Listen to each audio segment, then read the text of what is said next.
Okay, welcome to the meeting. We're called to order at 6:32. Are there any announcements? Yes. We have an interim CFO, a verbal agreement as of this afternoon. He formerly worked for the city of Santa Rosa, has served as interim for CFO for the city of Santa Rosa twice for the United Way, and for the Napa Valley Sanitation District. And I think he has really good experience. The staff in that office was pleased with him. One of them has worked for him before. So his name is Bruce McConnell. And you'll have some paperwork to complete at your next meeting.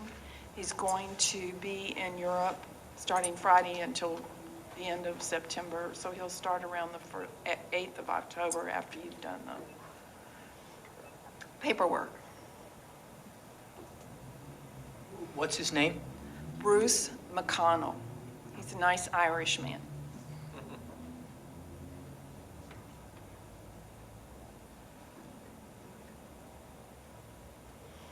Any other announcements? There being none, we'll move on to public appearance before closed session. On topics for the closed session. And the topics for the closed session are to meet in conference with the labor negotiation and to meet to discuss the employment of interim library director. And I see someone wanting to make a public comment. That would be me. Hello, Jim. About the closed session? Yes. Okay. 4.2. It's not on the agenda, or this got changed just now. I have the wrong agenda. Okay. 4.2 on the revised agenda. I wanted to make sure that the commission had received communication I sent relative to the interim director and write my own recommendation. I did. We did. Okay. And the committee saw it. Thank you. All right. Any other further public comment regarding closed session? Okay, there being no more, we will move into closed session. We will not begin our return before 7:30.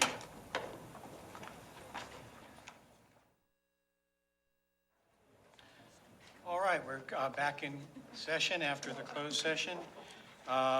We had two topics during closed session. The first topic was regarding labor negotiations, and we gave direction to our negotiator. The second was regarding the hiring of an interim directorship, and we have agreed to hire, and I have a statement regarding our decision about interim director. The Sonoma County Library Commission is pleased to announce that effective September 20th, 2013, through a reassignment of their library duties, Jamie, Division Manager, and Jamie Anderson, Division Manager, and David Dodd, Collection Managers, will act as interim co-directors. This reassignment will be effective until a permanent director is hired. Jamie and David, each with their MLIS degrees, as well as many years of library experience, bring a high level of expertise and dedication to the oversight of our library. Their knowledge, skills, sets, and strengths complement each other. In general, they will work collaboratively with staff to handle the day-to-day work of the library system, and will continue to see that most existing projects reach completion. They will divide some areas of responsibility. For example, David will be primarily responsible for oversight of public services, and Jamie for technical services. Responsibilities and decisions in other areas will be jointly and collaboratively handled. In order to make this interim period run smoothly for staff and for the public, additional staff may also be temporarily reassigned. This will be done to ensure that essential duties are properly handled. More details and information will follow. With the oversight of the library's day-to-day functions in good hands, the Library Commission will focus attention on the process of forming a search for a permanent library director. The commission anticipates staff and library stakeholders involvement in this process. So that's a report out of closed session. Now we move on to open session. Tim, excuse me, could I would like to officially, on behalf of the commission, to congratulate both of you, Aidan and Jamie. Right. And to thank you for coming forward to this. Thank you. Next is public appearances from members of the public who wish to address the commission regarding items not on the agenda. Do we have any? Yes. Is it a 3-minute speaking? Yes. And I have a document that I'd like to give to the library, the petition that we presented to Sonoma County supervisors with 1,825 Sonoma County citizens, some of whom are sitting here this evening, to restore the funding for library hours, as well as I'd like to enter into the official record the story that I wrote in the Bohemian about library hours. Who shall I give that to when I'm done speaking? You can give them to Rebecca. over Great. there. So this is the petition. It has a number of very poignant comments. My name is Jonathan Greenberg, and I'm a Sebastopol resident and a father of a 6- and a 9-year-old who use the library all the time. I'm here to present the petition and also to talk about how surprised and dismayed in the process of learning about the library and how it wasn't going to have hours restored this year, the lack of support among this library commission for focusing your attention on what the public, we the people who pay for the library taxes, feel is the single most important priority, which is the restoration of the library hours on Mondays and evenings. For the first time in 105 years, during the past 3 years, these libraries have been closed during those times. It went from the 25% reduction of hours. That there was no attempt to agendaize or discuss the repeated requests from SoCasal with 5,000 names on the petition, from many others who spoke publicly, pleading with you to restore library hours, that you've not even created a discussion or a debate or an opportunity or a budget for this, is to me, really shows the failure to practice responsible and responsive government on the part of this commission. On behalf of our community and we the people who use the libraries, I want to express my real disappointment in the job that you've done in this area and field over the past 3 years. My request of this commission is one of two things, really, is that you agendaize for your next meeting the creation of a few budgetary scenarios that will allow hours to be restored so that our supervisors, the next library director, the interim director, the new JPA people, can see a few scenarios. A scenario that has it coming from reserve money, a scenario that reallocates existing money, and a scenario that requests additional monies from the supervisors. A budgetary scenario that says, this is what it would take, this is what it looks like, we've got to kick this upstairs and let the people decide. If you do not do that, as you failed to do for the past 2.5 years, I call on each of you, library commissioners, to resign your post as library commissioner as soon as possible and allow the supervisor or city that appointed you to appoint someone willing to serve the public interest and the clearly stated public will as library commissioner. The library will close in 10 minutes. And If you'd hopefully, like to check out library materials, please go to the front now. Materials are not checked out after closing. Thank you. my preference, Atención, por favor. La biblioteca va a cerrar en 10 minutos. my preference is that you really listen to what the public has been saying. There is no priority more important to us than restoring these library hours, this critical facility to the people. It's not my preference that you resign. However, if you're really unwilling to listen, I really think that is what we, the users of the library, request and require of you. Thank you. Please, I would appreciate if there's no clapping. This is not a performance. If you agree, please just put a thumbs up so we can tell that you agree. Thank you. Could I ask a question? Yes, please. How many of those signatures on your petition are from from East County or from North or South County? There are 1,825 names from Sonoma County. I understand they're all from Sonoma. And so we haven't broken it up. It seems like there are certainly hundreds of people in each area, of the county. So you have someone from each zip code of the county in there? I think we do. We have someone from each city. And there are also, there are very poignant comments that people made. And where they're from is listed there. There are 18 in the names. We printed them all out with their location. And the 200 or so people who made comments about how they care about the libraries, their comments are also included and printed out there. Thank you. Any other comments from the commissioners? I think there's some things that I would like to say. First of all, I don't believe it's true that we haven't looked at the hours or agendized them. We've had at least one meeting that I know of where we reviewed the hours and also planned is another decision to review the hours at the next, for our October meeting. No, for your December. For our November meeting. Our November meeting. It's already on our agenda. But also, in terms of being unresponsive, I think it's important to realize that as members of the commission, we see a broad picture of responsibility and obligations. We have an obligation to staff our libraries at the amount of hours and the amount of staff that's there. That costs money.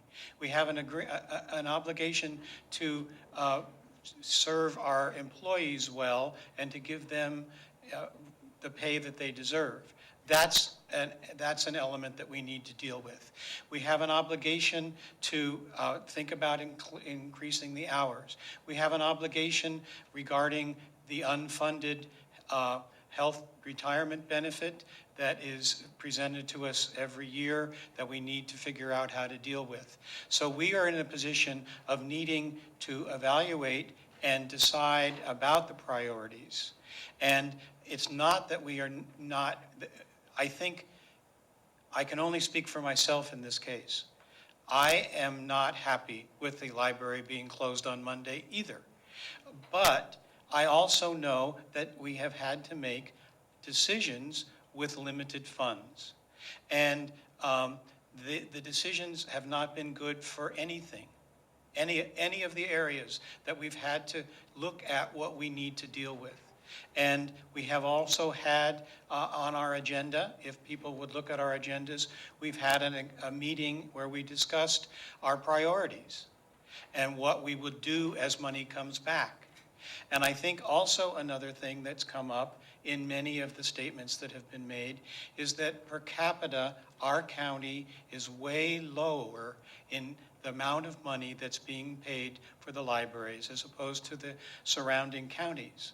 And so we are, I think, personally, again, I'm speaking for myself because you have just basically asked me to resign. I think the other issue is that I think the fact that we have the county library services that we have is because of the dedicated staff that we have that is really working at the edge of their time and ability. So I would love to open the library hours more. I have also proposed that perhaps we look at maybe a way of using the 40 hours in a different way so that we are open on Mondays, but we are open shorter hours other times. I have also wanted us to look at the possibility that the library, we don't go necessarily from 40 back to 52, but we maybe go to 45 hours a week. But the issue is there are many priorities that we as a commission have to balance. And they are significant priorities. And I understand that the public would like to have the library open more. I believe that the commission would also. But we also are obliged to meet these other priorities. And so I think part of what happens in terms of the Brown Act is that we sit here and listen to what people present to us. And I think we have the mistaken opinion that we have to retain, we can't have a discussion about it because it isn't on the agenda. But I think it's important. I don't think I've ever heard us explicitly say, we hear you. We have heard you. It would be impossible for us not to. But we also know that we are trying to limp through on a limited budget. And we are trying to, one of the things that I think that I really liked about your presentation was it was one of the first times, except for when we were beginning to think about cutting the hours, that I've heard a specific proposal for how to increase our funding. Now, I think personally, I'm going on too long and I'm sorry to everybody, but I think personally there are significant issues with asking the county to provide the money. But I think it would be really helpful if the community would begin to think about how can we get more library funds. Instead of saying that we need to do this, it would be really heartening to hear someone say, let's figure out how to increase library funding.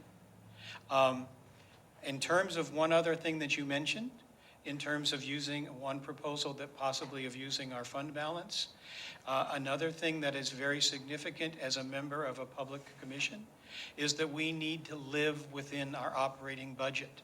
And that does not include using our fund balance to fund operating expenses.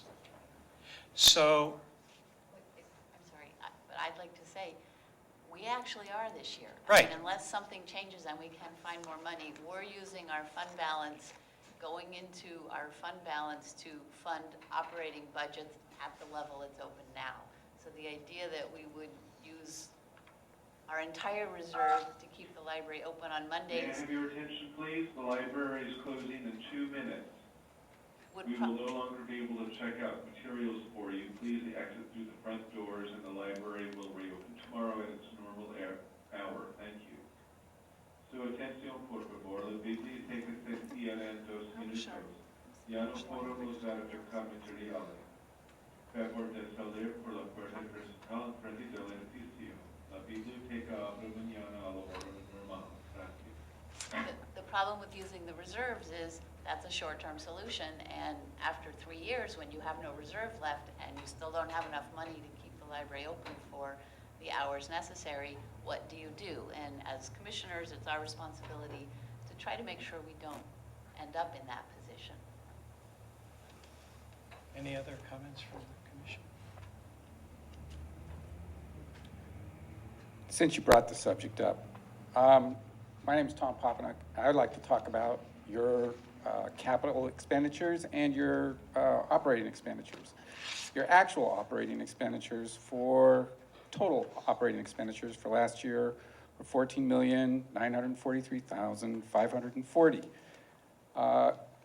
You plan to spend this year $15,837,000 plus change. So that's $1 million more basically. And you go, where are we going to get this money? Well, last year, the actual operating revenue was $15,890,000, and you're saying this year that you're going to have $14,800,970 plus change. So again, you've got $1 million. Something's really wrong if that's the kind of math that you do. I mean, you have $1 million sitting here, and you're saying you have no money. I mean, it's absurd. Any other public comment? Well, I'd just like to say, I have Could you come to the microphone, please, and identify yourself? Of course. I'm Robert Fell from Guerneville, and I'm a grandfather and have a grandson, and we use the library all of the time. And I have no political agenda, and I haven't even read the article in the Bohemian, but I've been concerned, like I guess so many people in the county, that our library isn't open like it used to be. I know a lot of people where I live use the library for Wi-Fi. It's almost a vital social element in their lives, and it's very important to me that the library be open. Thank you.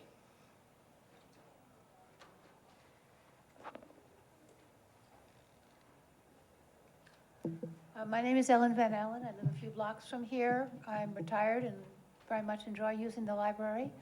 I have 4 or 5 times, well, 3 or 4 times driven up and said, oh, it's Monday. Oh dear. But that's not my primary concern. I volunteer for Project Hope, and a number of the children that I've tutored have had no books in their home. It is very likely also that they have parents who work during the day, both parents in most cases. If I'm trying to teach them to read and they have no books in the home and their parents can't take them to the library when they get home from work, how are they going to practice their reading? I heard the $28.9 per person as opposed to the lowest in an adjacent county, which was $42 per person, and that includes Alameda and Solano counties. Well, I don't know what the difference is. I don't know where the funding comes from, but I think the public needs to look at where the funding is coming from in the other counties, why the other counties are able to come up with it, and press the commission, the supervisors, and whoever else is appropriate. It needs to be talked about, discussed, brought out in the open, and made to work. I did read the Bohemian article, and I was very concerned about the $500,000 spent on the church in Sonoma to temporarily house the library to make permanent improvements to the church. If that's indeed accurate, I'm not sure that was appropriate, but we all make mistakes. I think we need the library to be open, and I think it needs to be looked at openly, publicly, and hopefully in the Press Democrat as a discussion, to open the discussion to a wider community. Thank you.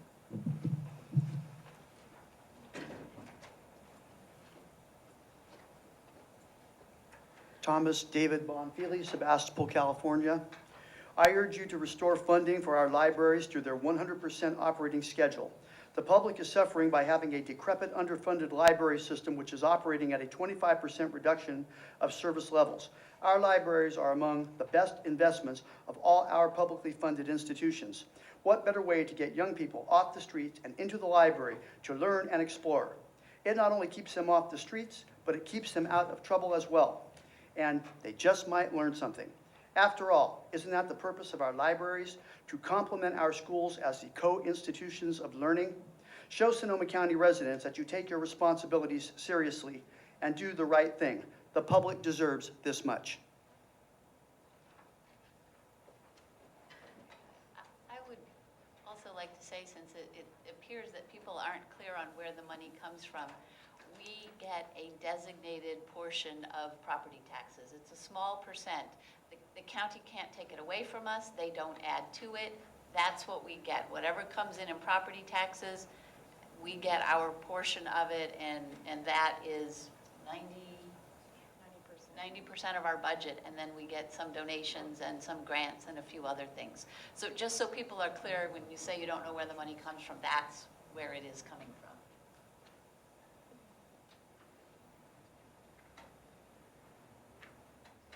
My name is Meredith Kaplan, and I'm a teacher in Santa Rosa, and I'm here to ask you to please restore the hours. And from what I've heard going on right now, I would like to know what we as citizens can do to have more money in the system so that it goes maybe less to roads, more to the library, or whatever, and I'm here to ask what we can do to change this. I'm one of the people who signed the petition as well, and I'm really concerned. There are so many children. I don't work there right now, but I used to work at a public school, one of the poorest ones in Santa Rosa City Schools. And I visited my students' homes many times, and they didn't have books. And there are children who come to this particular library right here, and not having it open on Monday, it does affect a lot of very poor children. And and families.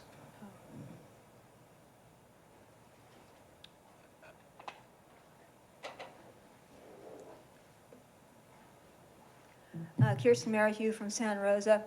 And I certainly think there's a very commendable idea to find new sources of revenue, to think about that in any creative way possible. But it's also very essential that the money that is currently in the budget be carefully and properly spent. And I think there have been examples in the past where that has not been the case. We have seen and talked about before some very expensive furniture that was bought for some libraries. And there has also been a case of consultant fees going up in the last 3 years. I saw some figures recently that show a considerable increase in that, and that seems to me to be excessive and maybe not necessary, especially when we do have our limited budget supposedly, and when we are limiting hours. So I urge the commission and the new financial officer, whenever that person comes on board, to look at the transparency of the budget and make it clear to all of us, because we need to know how much it's going to cost to open the libraries again on Monday with real figures, not just out of the sky, pie in the sky type of things. We need real figures, hard figures that can be backed up.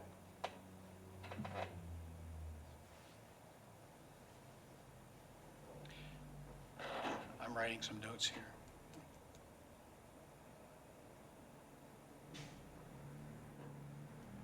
Hi, I'm Silvano Sen, and I'm a resident of Santa Rosa and have a small little business in Sebastopol.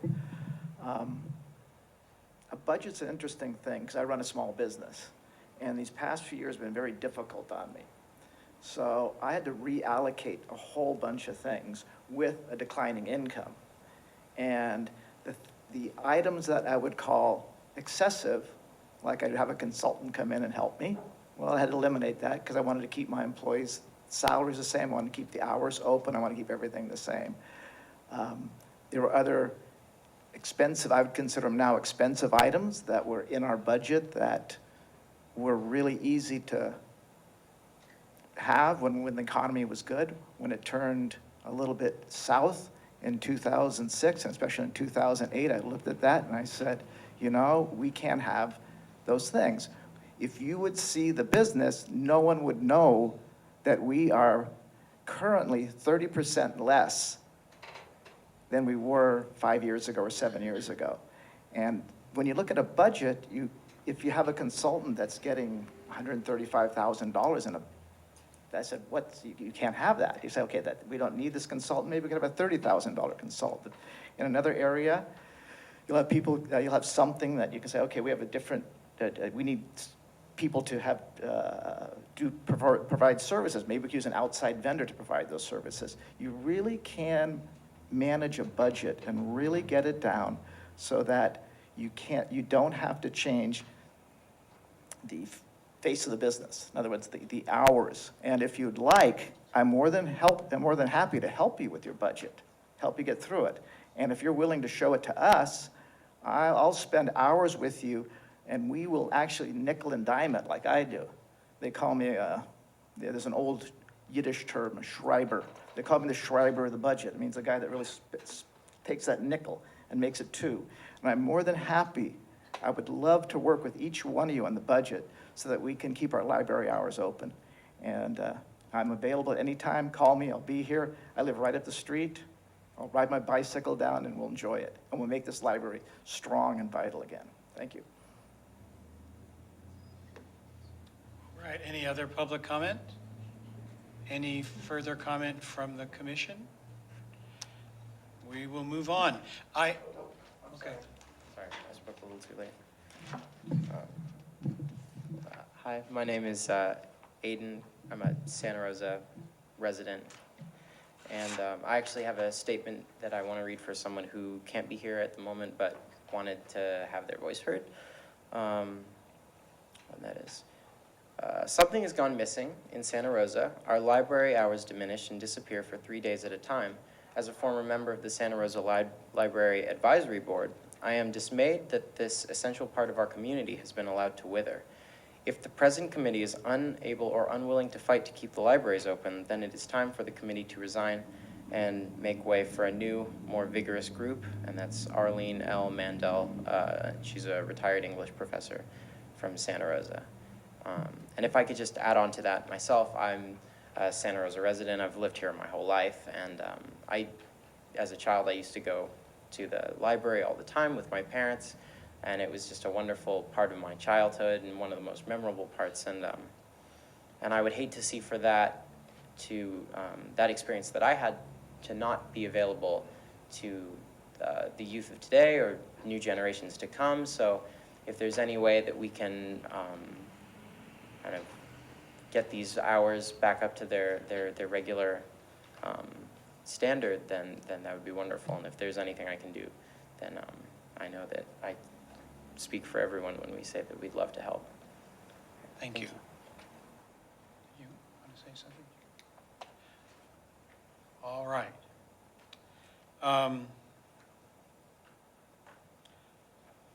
Library Advisory Board reports. We have, this is relatively new on the agenda. We have the ability for a member of a Library Advisory Board to present to us if they have some specific concerns. Is there any member of a Library Advisory Board who wishes to come forward? Can I just say, those who have made statements might want to listen to the Joint Powers Agreement report, because some of the things that are going to be reported on will directly address some of the issues raised. All right. No Library Advisory Board. Commission reports. Shall we start with you, Tom? The committee considered interim director. We met about a week and a half ago. Okay, go ahead.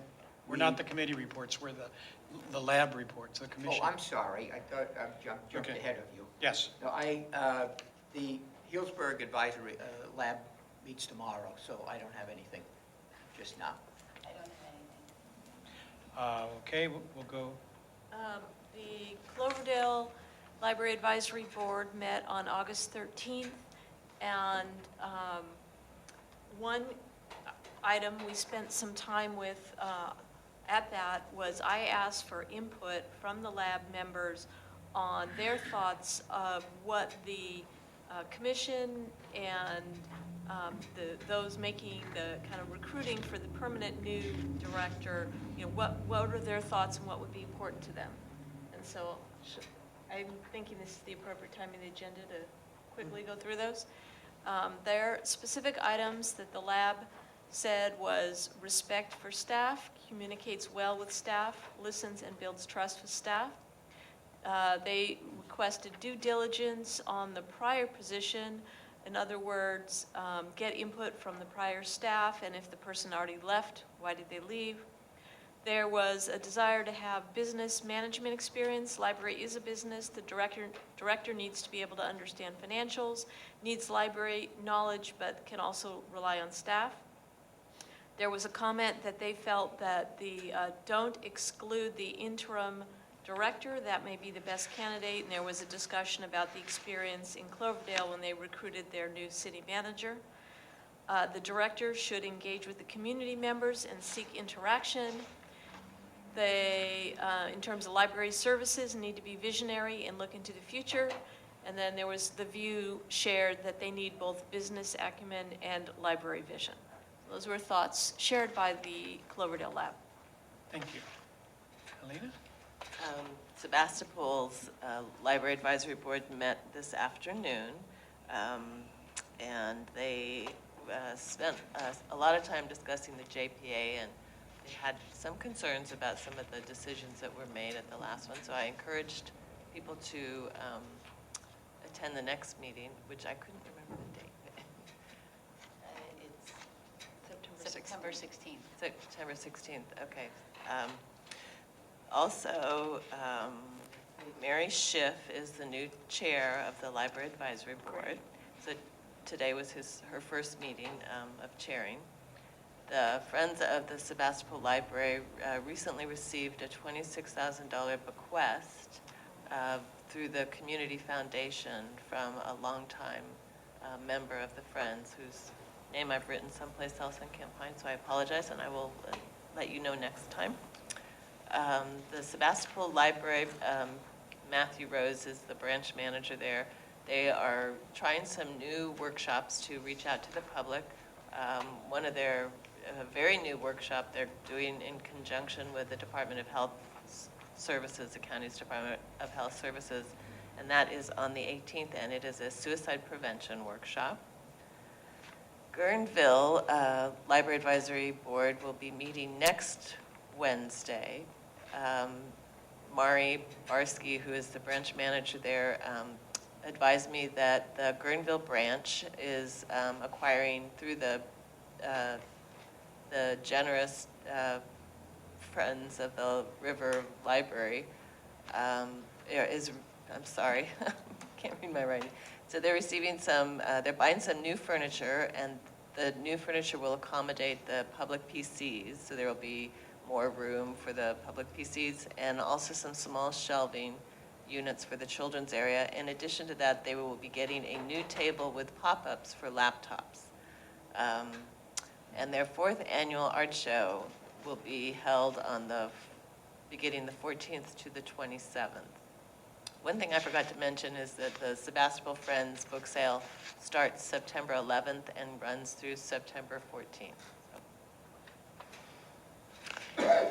The Roanoke Park Katati Library Advisory Board met on Tuesday, August 20th, and the final report for the summer reading program came in. It was pretty wonderful to see. So there's 112 total attendees, kids that signed up. 142 of those are rubber ducky babies and tots. 74 were teens, and let's see, and the other figure, yeah, that was 74 teens and 796 kids total. So that was pretty successful. They gave out a lot of rubber duckies, I guess. And the other big thing that they had a photography show in the library. It was about 500 to 600 people attended, which is things that that library get attended really well. I think that's just the community. And the other big thing is there is a 3-minute parking space right in front of the library that people tend to park in all day. So the city has finally agreed to put up bollards so people can't park there. So that was a big thing to the library. I know it doesn't mean a whole lot to everybody else, but to them it was great. And there's going to be another book sale the first week in October by the Friends. So, and the other thing is with our 2 new members at the lab, one is a youth member. The lab is fully staffed now as far as the lab goes. So that was exciting. Okie dokie. And Petaluma had a book sale and it got about $4,000. And they're getting ready to institute self-check. That's proceeding, and they're proceeding a bit delayed, but they're going to be rebuilding the circulation, replacing the circulation desks. And the Library Advisory Board in Petaluma will be considering at its October meeting some a revision of the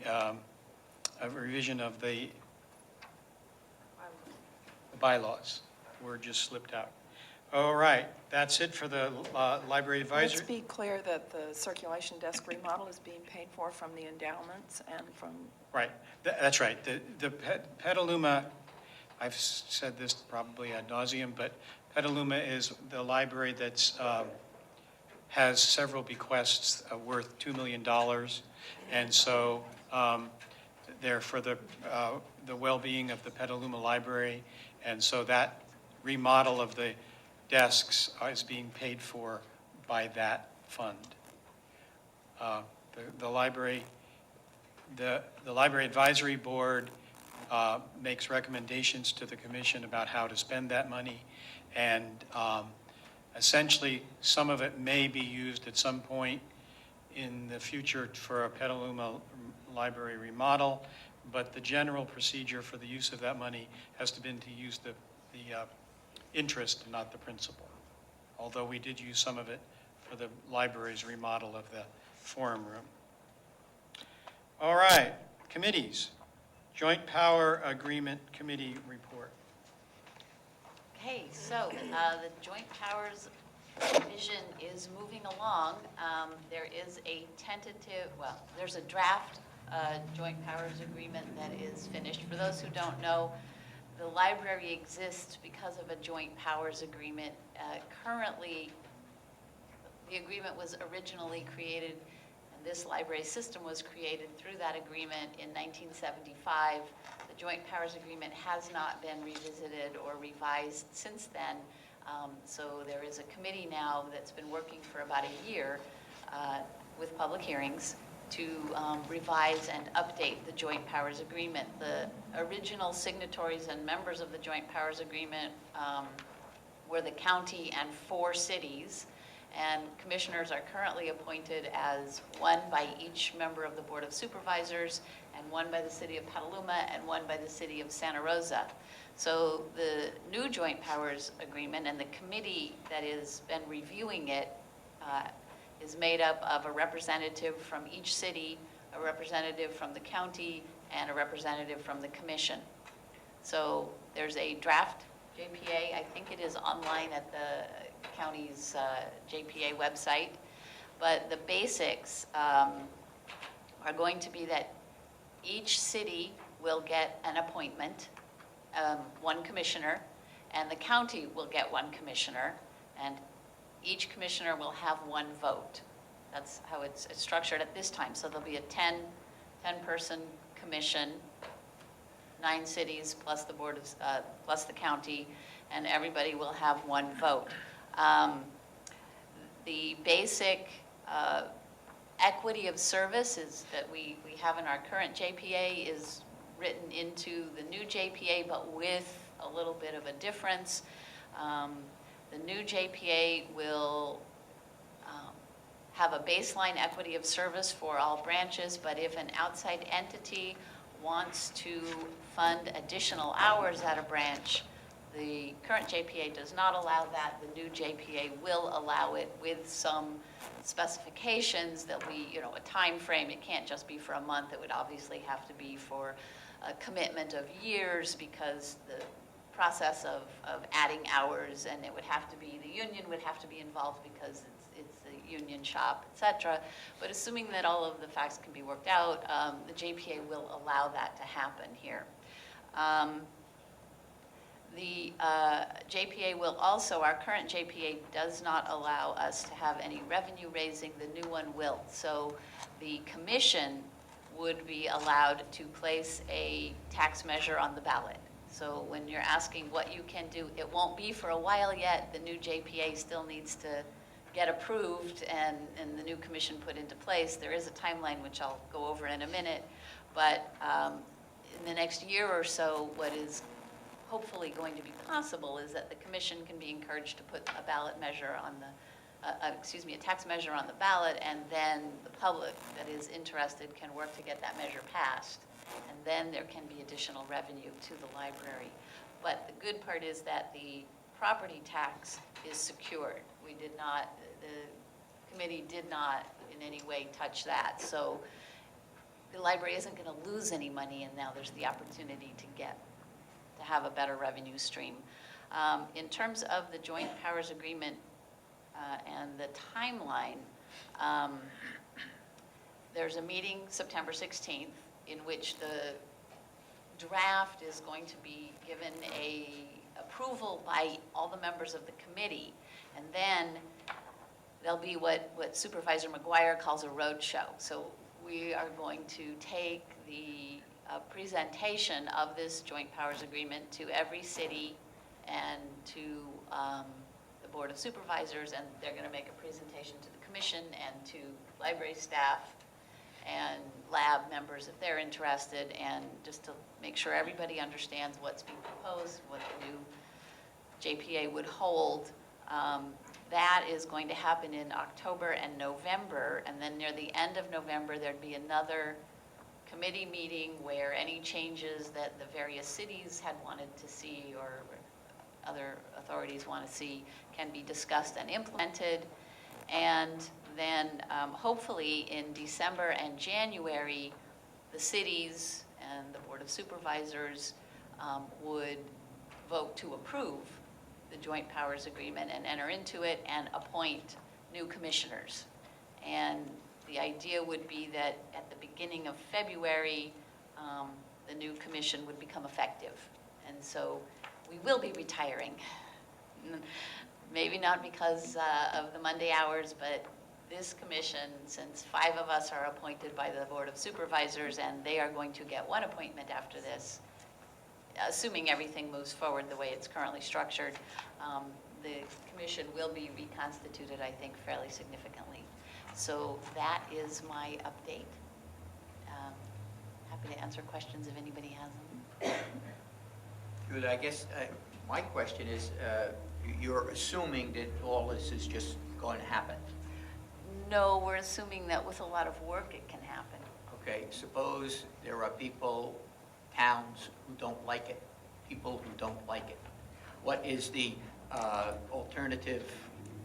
Depends on which city it is. So the way it works is right now we have a joint powers agreement. And the signatories to that joint powers agreement are the county, let's see, the city of Petaluma, the city of Santa Rosa, the city of Healdsburg, and the city of Sonoma. Although Healdsburg and Sonoma don't have a commissioner, they are signatories to the original agreement. In order to change the joint powers agreement, all of the original signatories have to agree to the changes. The cities who are not currently members of the joint powers agreement, aren't currently on it, can decide whether or not to join. They're not required to. So if the original signatories agree to the change, then they can change the JPA. And then the other members, the other cities can join, and then they all become effective members, and then everybody's agreement would be needed to change it again. But at this point, if Santa Rosa says they don't want to do it, then it doesn't happen because it has to be a unanimous agreement by the original signatories. If Windsor says they don't want to do it, they don't have to join. So it depends on whether it's an original signatory or not. But this group seems the committee so far, I think, is very interested in cooperating. People are willing to, shift opinions, and they want to bring everybody in. And I think if there were a particular issue that a city brought or had a sticking point, the committee would be willing to discuss it further and look at it. I mean, so far, I've not seen anybody shut down because of an issue they wanted to raise. It seems a very thoughtful committee. I'm quite impressed with them. You've been at all the meetings, Helena. Yeah, Would no, you I agree? think so. I think they'll come to consensus. It might take a little longer. Mike McGuire's a very optimistic guy in terms of timelines, but He is. He's a good mover along, though. Good times, I love it. that's what I'm talking about. Yeah. We don't have public comment during these. Only when you have action. I don't think, Jim, that we can take public comment now on that, on this, because it's, If he wants to, you can. okay, go ahead. You can take I comment. get to? You get to. Well, thank you very much. Jim Rosacci, a former library employee. The process of the Joint Powers Agreement revision has been very dynamic. And in most instances, I've been very happy with the way it's proceeded. The one thing I'd like to bring to your attention, and the one request I'd like to make, is one item on the entire revision kind of got past me. And that is the element that would allow a jurisdiction to appoint one of its elected members to the commission. Linda Herring has written an excellent note, and I hope you've received that, It outlines her reasoning why it's a particularly bad idea. I would encourage each of you to contact either your county, the person who appointed you to the commission, or your library advisory board's city council representative, and try and get an awareness of this particular element and how it would be best if it was just removed. The commission is best kept independent, not under a county administrator, and certainly not having elected people from either the city councils or the county board of supervisors being on the commission. The job of the commission is too important. Your agendas are too complicated. So I would encourage you to either consider as a commission taking a stand on whether or not elected representatives are well placed on the commission, or if not, talking to your individual people to see if we can get this reviewed. Thank you. Well, we have weighed in on that, and the commission did not support elected officials. The committee? The committee, sorry, the committee didn't support that. In fact, I agree with you, Jim. There's a sentence in there that I have a problem with, and it not only says, it's on page 5 of the copy that I have, item 16B. It's the last sentence in the paragraph that says commissioners appointed by parties. And that sentence says, commissioners may be residents of library service areas, comma, personnel or employees of the members, or elected officials of the Board of Supervisors or City Council. So to me, that says that they could not only appoint an elected official, but they could appoint their staff, and their staff may not actually live in the service area that they're being appointed for. And I have a problem with that. I think the service area should be represented by somebody who resides in that service area. So I don't know what can be done about this particular sentence, if we could bring it up to them again, or if the public can weigh in on that when the next meeting. We had, I think the public weighing in has a lot more influence, shall we say. There was a big discussion more than once at the committee about whether it should be, they were originally proposing it be all elected officials. And then the committee was very clear that they didn't want it to be required to be elected officials. And it sort of, but a few people were interested in that. So they decided the best way to do it was just leave it up to each city to elect appoint whoever they want. Whether they can appoint an elected official, they can appoint staff, they can appoint just citizens the way we are. And if you look at our current joint powers agreement, the one that's been in place for 30-something years, it doesn't specify. There's actually no prohibition on the city or county appointing an elected official. It's just silent as to it. So there was a lot of discussion. Originally, they had the elected, it had language in there about can but is not required to appoint elected officials. And there was some pushback on that language, and it got changed to, okay, let's just name all the available people. And originally, there was a proposal that the commissioners would have alternates that could come when they were too busy. And I think that was with the anticipation that elected officials, are busy people and would need alternates. And there was pushback by the public. I went on a rant about it. You were one of the people there. My rant had no effect. And then the public got up and started talking and actually changed a bunch of people on the committee's minds. So I would encourage, bring as many people as you can to speak to the elected official issue on the 16th, because your voice is heard much better than my voice at that committee, I would say. Well, also, if they appoint somebody who is like an assistant to the elected official, they could live in Solano County, frankly. I mean, they do hire people from out of county to hold those offices. But the feeling at the committees around that dais was that it was up to each city or the board to decide who they wanted representing them, and they got to make that choice. And so the JPA doesn't dictate who they have to. I feel strongly it should be a resident. I agree. Of the service area. Yeah, I've heard a great deal of feedback about we're not sure that we're comfortable with how these people get appointed and from where. And I don't know if it's resident or what, but a lot of people have talked to me about that. So I guess to pick up on your point, it's something that has to be brought to the attention of this committee. But I would say it could also be brought to the attention of everybody's city council, because this has to be approved by every city council and by the Board of Supervisors. And if the city councils and the Board of Supervisors hear from the public that they don't want elected officials on the commission, then that can get changed. If the committee at this point, I don't think is, I mean, I encourage the public to come speak. I would be surprised if this committee decided to change the language. But I encourage the commission to contact your library advisor board, city council liaison. Have done. Okay.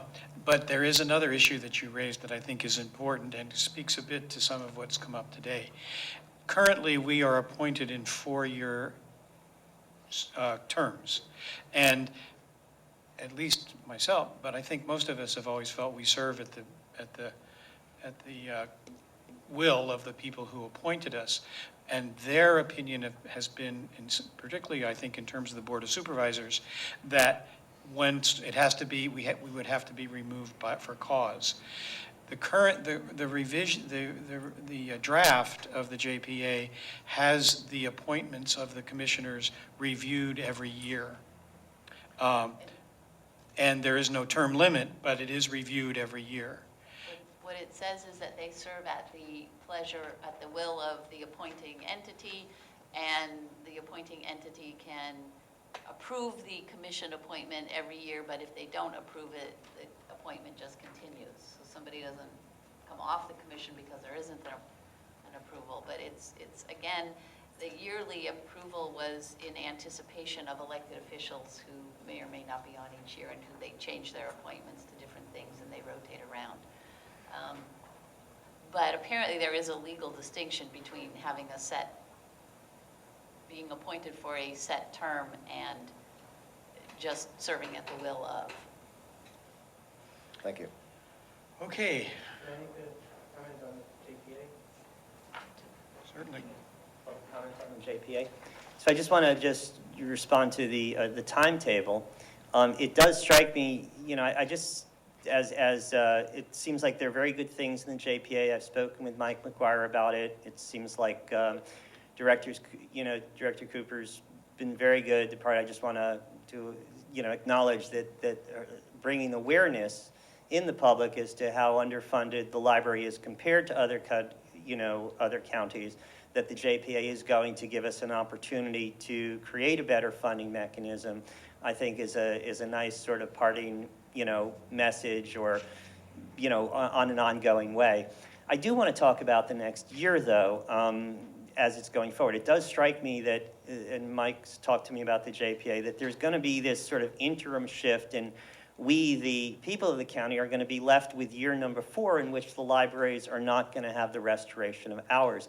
Commissioner Price, where we're coming from, one of the reasons I made this request for a budget scenario is that when I went, there was a catch-22 as a citizen activist trying to restore library hours that I experienced. And that is to say, when I said to the commissioners, will you, could you allocate money?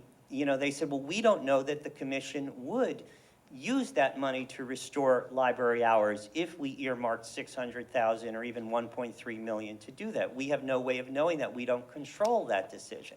And so they were able to pass the buck, partly because you're starting from this position that we have to create a budget within our means. So when I spoke of the various budget allocations, and I was very, heartened to hear, Commissioner May, that in November you will be taking up the issue of the budget.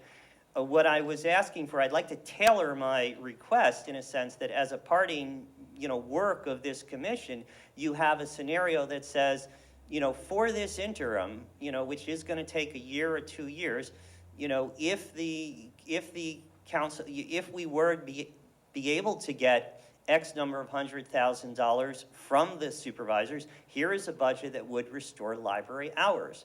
And that would allow we, the people, to actually request of our supervisors in the budgetary process a solution that starting next July, we would have our hours back while this longer-term funding solution was. So there is a possibility that you know, that you guys go out as heroes, and I think that would be very, very nice if there was that sort of, you know, 1, 2, 3 type of action with the mechanism that Director Cooper sort of brought awareness to of a need for greater funding to begin with, and this sense that there's a clear path to if more money was funded, and the supervisors being able to say, here it is, the shorter term thing, and we've got our hours back. And I mean, my real hope is not that anybody looks bad or feels bad about this. My hope is that on July 1st, you know, those doors open for, you know, the 5,000, you know, regular library users on Mondays and evenings. Thank you. Thank you. All right, moving on to the Ad Hoc Revenue Committee. Did you meet?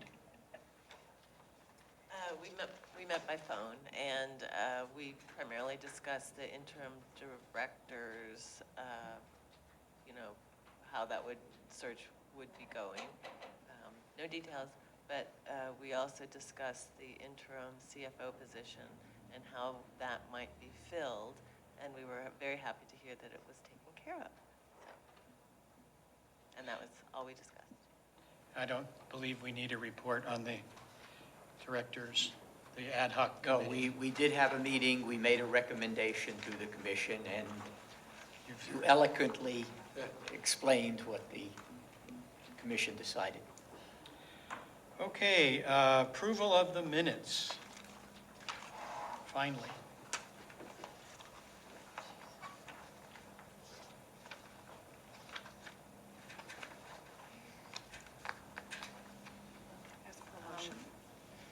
Is there a motion to approve the minutes? So moved.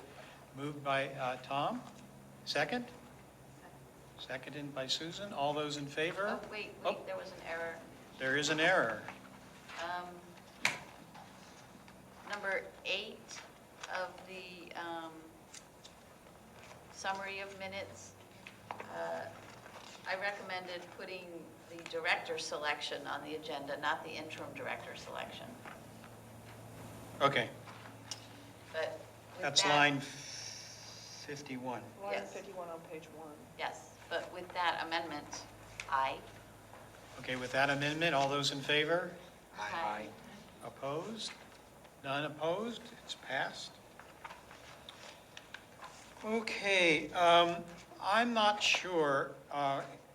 One of the commissioners did mention to me that in terms of our agenda, that we have, one of the items on the agenda is item 14.3, which is the director recruitment process. And we anticipated that there may be public comment about that, so we were going to be putting it ahead in the agenda, but I'm not sure whether there will be. So are there people who are going to want to speak to that aspect of our agenda? We don't want to keep you here longer than you feel you need to be. Depends on what issue comes up. Okay. Depends on the content. Let's move that item then forward on the agenda. Item 14, is that approval of everybody? Yeah. All right, 14. Now, what we've got in the packet, let me see if I can find it down here. Thank you. Is basically a draft for discussion. I asked Julia to kind of put this together from the process of a place to start our discussion. It's not that we're married to any of these options as they're written, but it's an attempt to get some perspective. Do you want to run us through it, Julia, and talk about it? Sure. All three of, and again, these are just starting points to discuss. I had a whole bunch more, but then I was encouraged to edit. So all three of them assume that we would use an outside search agency for the initial pool. And they all also assume that we're going to be seeking public input through the labs at commission meetings,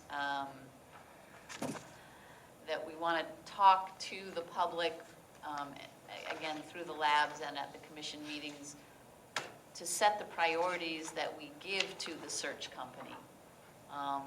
We would review the director job description, tighten it up, make sure it is what we want it to be, and we would want to obtain at least 3 bids from various search agencies. Quotes, excuse me, from then we would choose an agency and have that agency provide a screened pool for us. Then, once we have a pool, there's several, so that would sort of be the preliminary steps, I think, for anything we do. After we have a pool, one option is to put together a panel of stakeholders, maybe the head of the county HR, library director from another county, our library HR person. I mean, just put together a group of people that all have an interest in but some with areas of expertise, et cetera. And then have and then there's several ways to go once you have that committee in place. You can have the commission or the commission subcommittee screen the initial candidates, come up with the top 3, have those top 3 interview with the panel that we've put together, and then have those top 3 candidates interview with library management and with the commission, and then the commission ultimately makes a decision after getting feedback from the other, I'm losing English, people. The second option would be very similar. You put together this outside panel, but the outside panel would actually do the screening. And this was, Tim had mentioned to me, this is how the school board did it. Or not the school board. Petaluma School District, yeah. School district when looking for a supervisor. A superintendent. Superintendent, excuse me. And so the panel that you put together does the actual screening of the pool, comes up with the top 3 candidates, and then again, those candidates would interview with library management and with the commission, and then ultimately the commission decides. And I think I put there the way that it's my understanding we did it last time, the commission did it last time, was the commission just did everything. The commission actually advertised, the commission screened, and the commission chose, and they did not get feedback from any of... There were staff on the committee. There were staff on the committee, okay. I personally, so I put that in because just as a point of contrast, it's certainly not something I would recommend at this point with how we go about it. So, and then there can be variations on all of these, but I guess the first question is, do we like the idea of putting together an outside panel? So I know that the county, for certain management positions, does use an outside Search firm, recruitment. well, recruitment, but once they have their pool, they use outside people with technical knowledge and expertise in that area, and do interviews and do scoring, where they give people points for written as well as verbal, and I'm not saying it's right or wrong, but I know that they do that, and then when people, the highest scoring, pick a number, 3, 5, depending on, then go the next level. So they do use kind of the stakeholders for their initial screening of people who are vetted and meet the background criteria and meet the written, they first have to do all the written supplemental questions and all that first. One of the things that I would add about the process that I've experienced, and it may be partly the history of the Petaluma School District, but the committee that interviewed the pool and presented the top 3 had very specific pre-assigned questions to ask each person in the pool. You have to do that. Right, so that it's not... It's not free form. Right, okay. I think I'd like to see us involve the stakeholders, and I think that it would be great to have input from our very passionate stakeholders, and including the labs. And so I'm not sure how big, the foundation has expressed interest too in being involved. And so I'm not sure how big a committee, I'm not sure how, that's something that we can probably figure out, but I like that to be included. And I like the idea of getting, people from other counties to come in and help with the process too. I mean, there could be a few different levels of it. When somebody is hired at this position, it's not just a one-shot interview deal at all. So, yeah. I don't know which option offhand. Yeah, I don't know what to say. I mean, you've done a nice outline here for us, and I like... I think that the issue is, now that we have the interimship in line, on board, it's time to begin thinking seriously about the next step. And perhaps we might want to establish a time when we have decided the procedure by. And the sooner the better, I think. The other, I have a question that I don't know whether Sandy knows the answer to, or maybe somebody. Just roughly, what does an outside agency cost? $20,000 to $25,000. Okay. All right, that's just another piece of the And picture. you'll have to recruit a search firm. Say what? I didn't hear what you She said a search firm. Yeah, just clarifying outside agency. Right, search firm, yes. You would be required to get quotes, but not necessarily do a request for proposals and get bids, which would be if it were going to be $30,000 or more under your purchasing policies. So you could get 3 quotes or more. And the last time, how did you hear about the job? I had lots of friends in California. Okay, so it was announced. Was it advertised outside of California? It may have been. I don't remember. I heard from word of mouth. Okay. But the good thing about a search firm is that they have contacts and will make sure that, you get a good pool of candidates. And a good search firm will also help guide you through the process and facilitate the process for you. they will do advertise. Some background checks and screening. Definitely, definitely. I think that part is really important. I mean, ensuring that we have all the best possible candidates and that the word gets out, but then also the appropriate screening and, does the person really have the degree that they say they have and all that other stuff they do. My experience in working with search firms is that they will, the one that I've worked with most recently will do written questions, 15, 20. They'll also do preliminary telephone interviews with you. And so they do, and then they do reference checks prior to doing the first round of interviews with multiple candidates. Yeah. And they'll usually do 2 levels of interviews. I think in terms of time and efficiency, a search firm really is the way to go. I mean, they'll cut to the chase.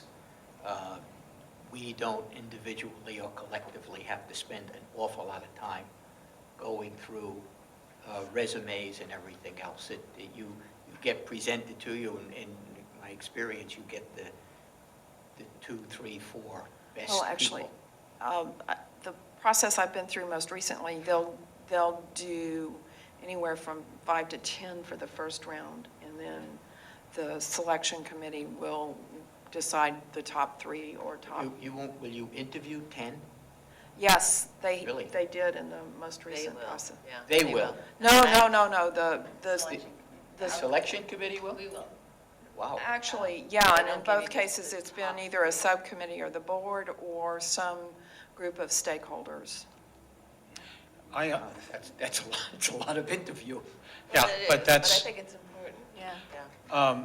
And The other piece that I want to be sure gets heard in terms of stakeholders is that I think, I've heard it, but I want to emphasize the staff, I think, are important stakeholders too. So, And not just management staff. Right, but- right.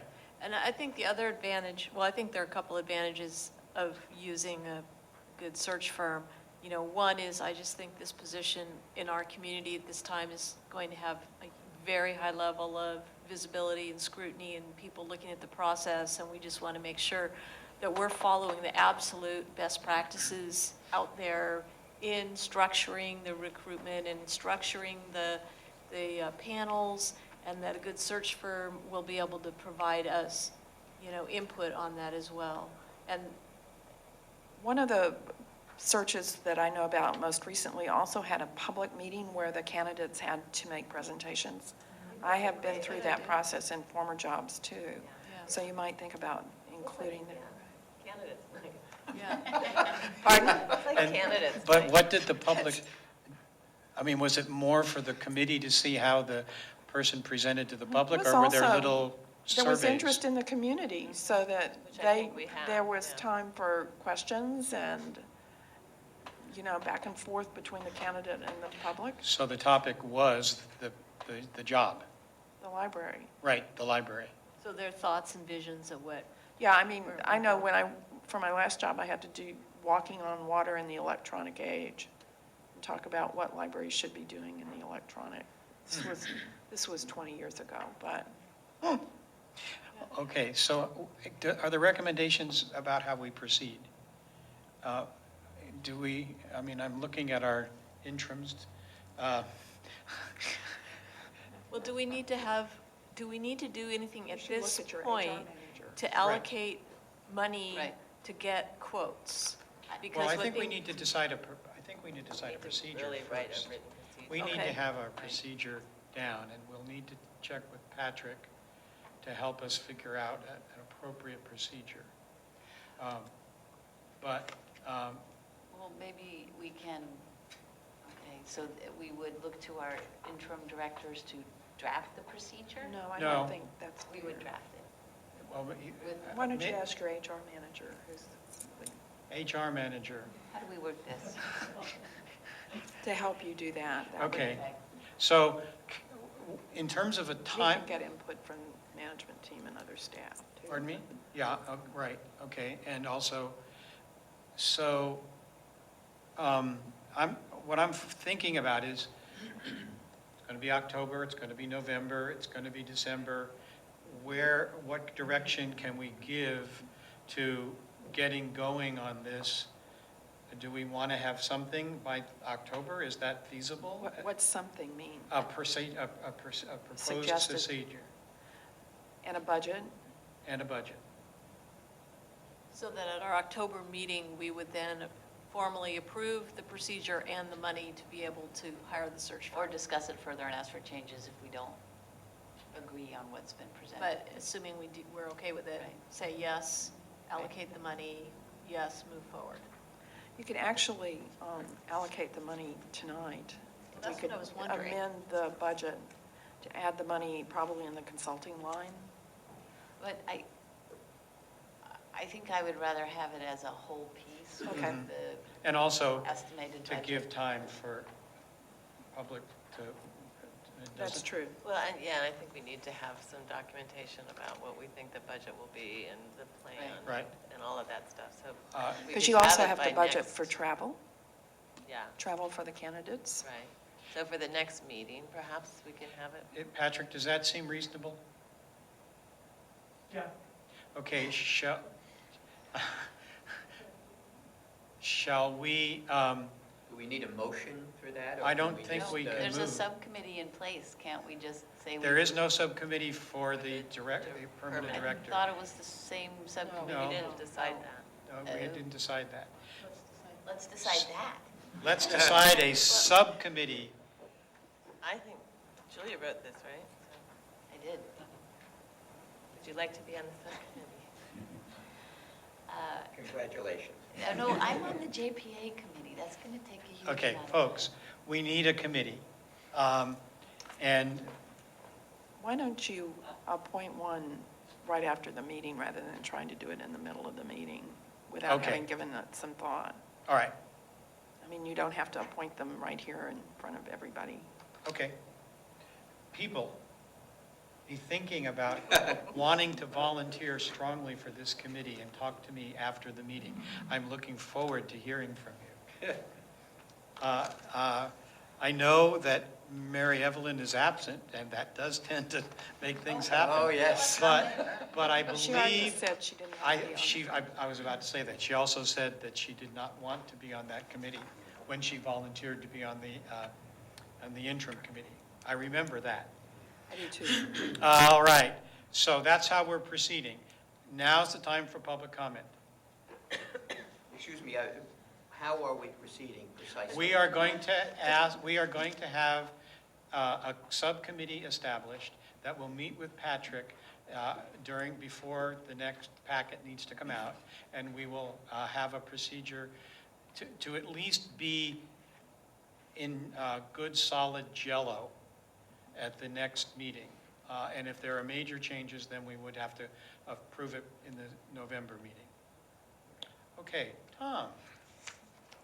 I thank you very much for approving an interim directors, and I'm very confident they'll do an excellent job. My question is, do you have a time frame in mind for completing the process of getting a director in place? Perhaps starting from that end might encourage the confusion at the beginning to move faster. That's a question. I can answer that in terms of, I've heard from various commissioners various things. One of them is we want to move forward as efficiently and quickly as possible. But the other thing that I've heard is that we want to be sure to allow enough time for enough input. So I don't know that we have a specific time in mind. I know that, I don't know, I mean, I'm just pulling something out of the Are air. you planning to do it while you still sit as a commission? No. You're planning on the new commission doing it? We're planning on getting it started while we're, but I think, okay, let's see, this is September. It's hard to say. It's hard to say. If the new commission really is up and running in February and we're at December and just, putting things together, we would obviously want to let the new commission, but whether there's going to be a new commission come February is an unknown at the moment. So we're going to go forward in, as Tim said, an efficient manner as possible, but allowing enough time to get input from all of the stakeholders and entities that we want to get input from. And if a new commission shows up in the process, they get to take over. And if they don't, we'll complete it. Does that make sense? Yeah, and I kind of, in my mind, envision that this commission does all the initial work, and I think, we're clear on what some of those initial steps are. Let's get a process, let's get a search firm, let's allocate the money, let's start getting that search firm to work with us on whatever interview structures, and let's start getting the pools of candidates, and all that takes time. But Yeah, let's it'll take get you- that, let's not wait, let's get that all going. And, I think there will be a new commission beginning of February, and, maybe some of the initial screening, if you start out with however many resumes, and now we're down to here are the top 5 candidates or something, but I would hope, knowing that there will be a new commission, that, ideally the timing works out, that they get to make that final decision, because I think that's appropriate.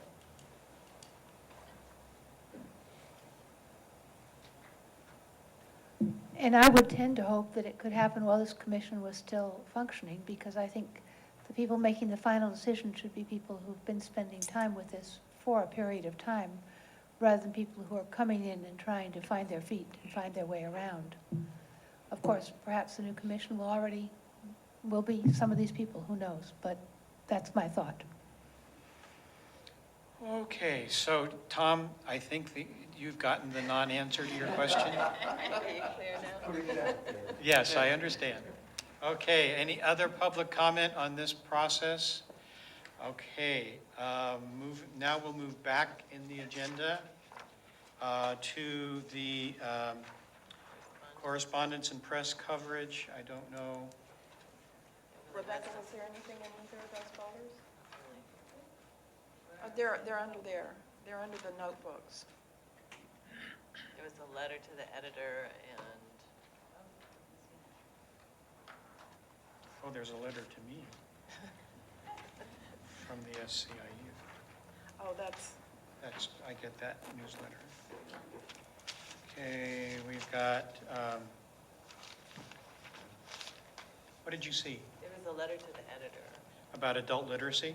yeah, about the money being given to the library, I believe. Right. from right. the I think adult we literacy. reported that last time. The Literacy League gave us their resources that Right, they but I had. think the letter is more recent than the last meeting, but Summer reading, those sorts of things. Okay. not a lot. Here we go on to consent calendar. I believe, You've got an item that was inadvertently left out of your packet. It's on lime green paper. It's a request for a leave. Okay. Those we do not vote on unless somebody wants to take it off the consent calendar. Otherwise, we just accept. Unless We somebody consent. objects. Does somebody object? Does anybody object? Does anybody object? Thank you. Okay, moving on to action items. There being no objections, you declare it adopted. Thank you. There being no objections, I declare it adopted. Moving on to action items by motion. The library, authorize the library director to execute a contract for classification and compensation study. This was on the agenda last month, but the information was not completely there, which leads me to a little question about it, but let's, on page, oh my goodness, it's not, 21 of 26, it says the schedule for completion, it says, is scheduled to award this project by August 5th. You were supposed to have done that. I know that, and desires completion of the project by April 20th. Right. So is that now May 14th, or? No, well, actually, if you look at the schedule, they have it being finished before the April deadline. Okay, so we So- don't need, that doesn't need to be amended? I don't, no. Okay. All right, before we can discuss We've it, been in touch with COF and told them that you postponed action, so they are awaiting. tonight's they are awaiting action. Tonight's action. Do I have a motion? I move, So moved? so move. Okay. All right, moved. Any second? Second. Seconded. Did you get those? All right. Okay, now, discussion. Let me just point out that the money for this is coming from special revenue funds and not from the operating budget. Yes, I recall that. And also, last time, there was a question from the public about that, and I've had a chance to think about. And for me, this is such a significant piece of the puzzle of trying to be efficient about how we provide services. And I think that's why we have, Well, you haven't had anything like this. You haven't had a comprehensive, in recorded history, you have not had a comprehensive compensation and classification study done. Things have changed a great deal in the library community. We have a number of staff who feel that they're working out of class, and this would help resolve that issue. Would also give you the opportunity to have some new, particularly I think for the non-professionals, we're concerned about career ladders and rethinking some of the positions so that they're more tailored to today's library environment. So there are a number of issues to be resolved, plus looking at your total compensation package and in the context of what the competitive market looks like. We were also very impressed with COF and their approach, which is very involves stakeholders and is very interactive, and we found them, they came out on top in every when we first read the proposals and after we did the interviews of the top firms. So we felt really good about them. I just had a couple questions, and I have to say that I was thinking recently after, with everything that's going on, if we should wait a little bit on this. But my other question is, I think the commission would benefit if your salary, the director's salary and position and benefits was included in this. It is, everything. Okay. It's Because I think managed. we need that information for what we need to do. Could we ask them to do that one first? Could they expedite that for us? Oh, they certainly could. I don't think it would be that difficult to look at the comps for the directors of similar sized libraries in the Bay Area, so I don't know why they couldn't do that. I mean, there have been some real misstatements made in public comment about how this salary compares.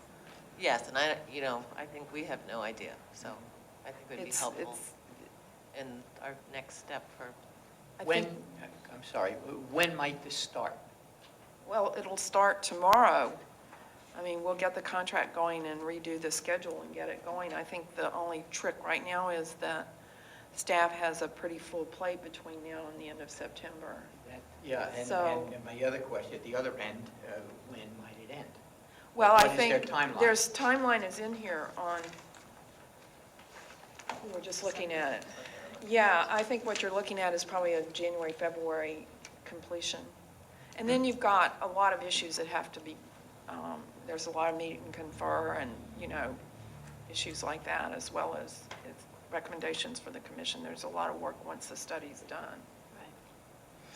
Right. Studies, background, data, really. With recommendations, yeah. With recommendations, but then the implementation is a whole separate phase. Right. I guess I have a question, and I'm going to put our interim directors on the spot. What about the timing on this? This to me is a big project, and it's been pointed out an important one. And guess who's going to be shepherding the whole thing through? I'd like to hear from you. Come to the microphones. Either, both? I think Jamie should, because she was also on the committee. And could I ask just quickly too, we're not sure which option, right, at this point? So, Well, no, it's whether you also go for option A in addition to the main study. okay. I don't want to interrupt again, but I do have some questions about the difference between option 1 and option 2.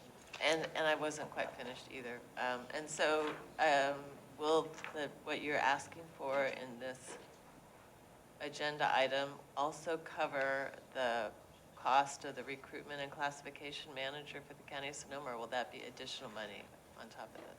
I'm sorry, I don't understand the question. Well, She participated in she helped us with the recruitment process. okay, and so we paid. No, we didn't pay anything. It was time that she gave us.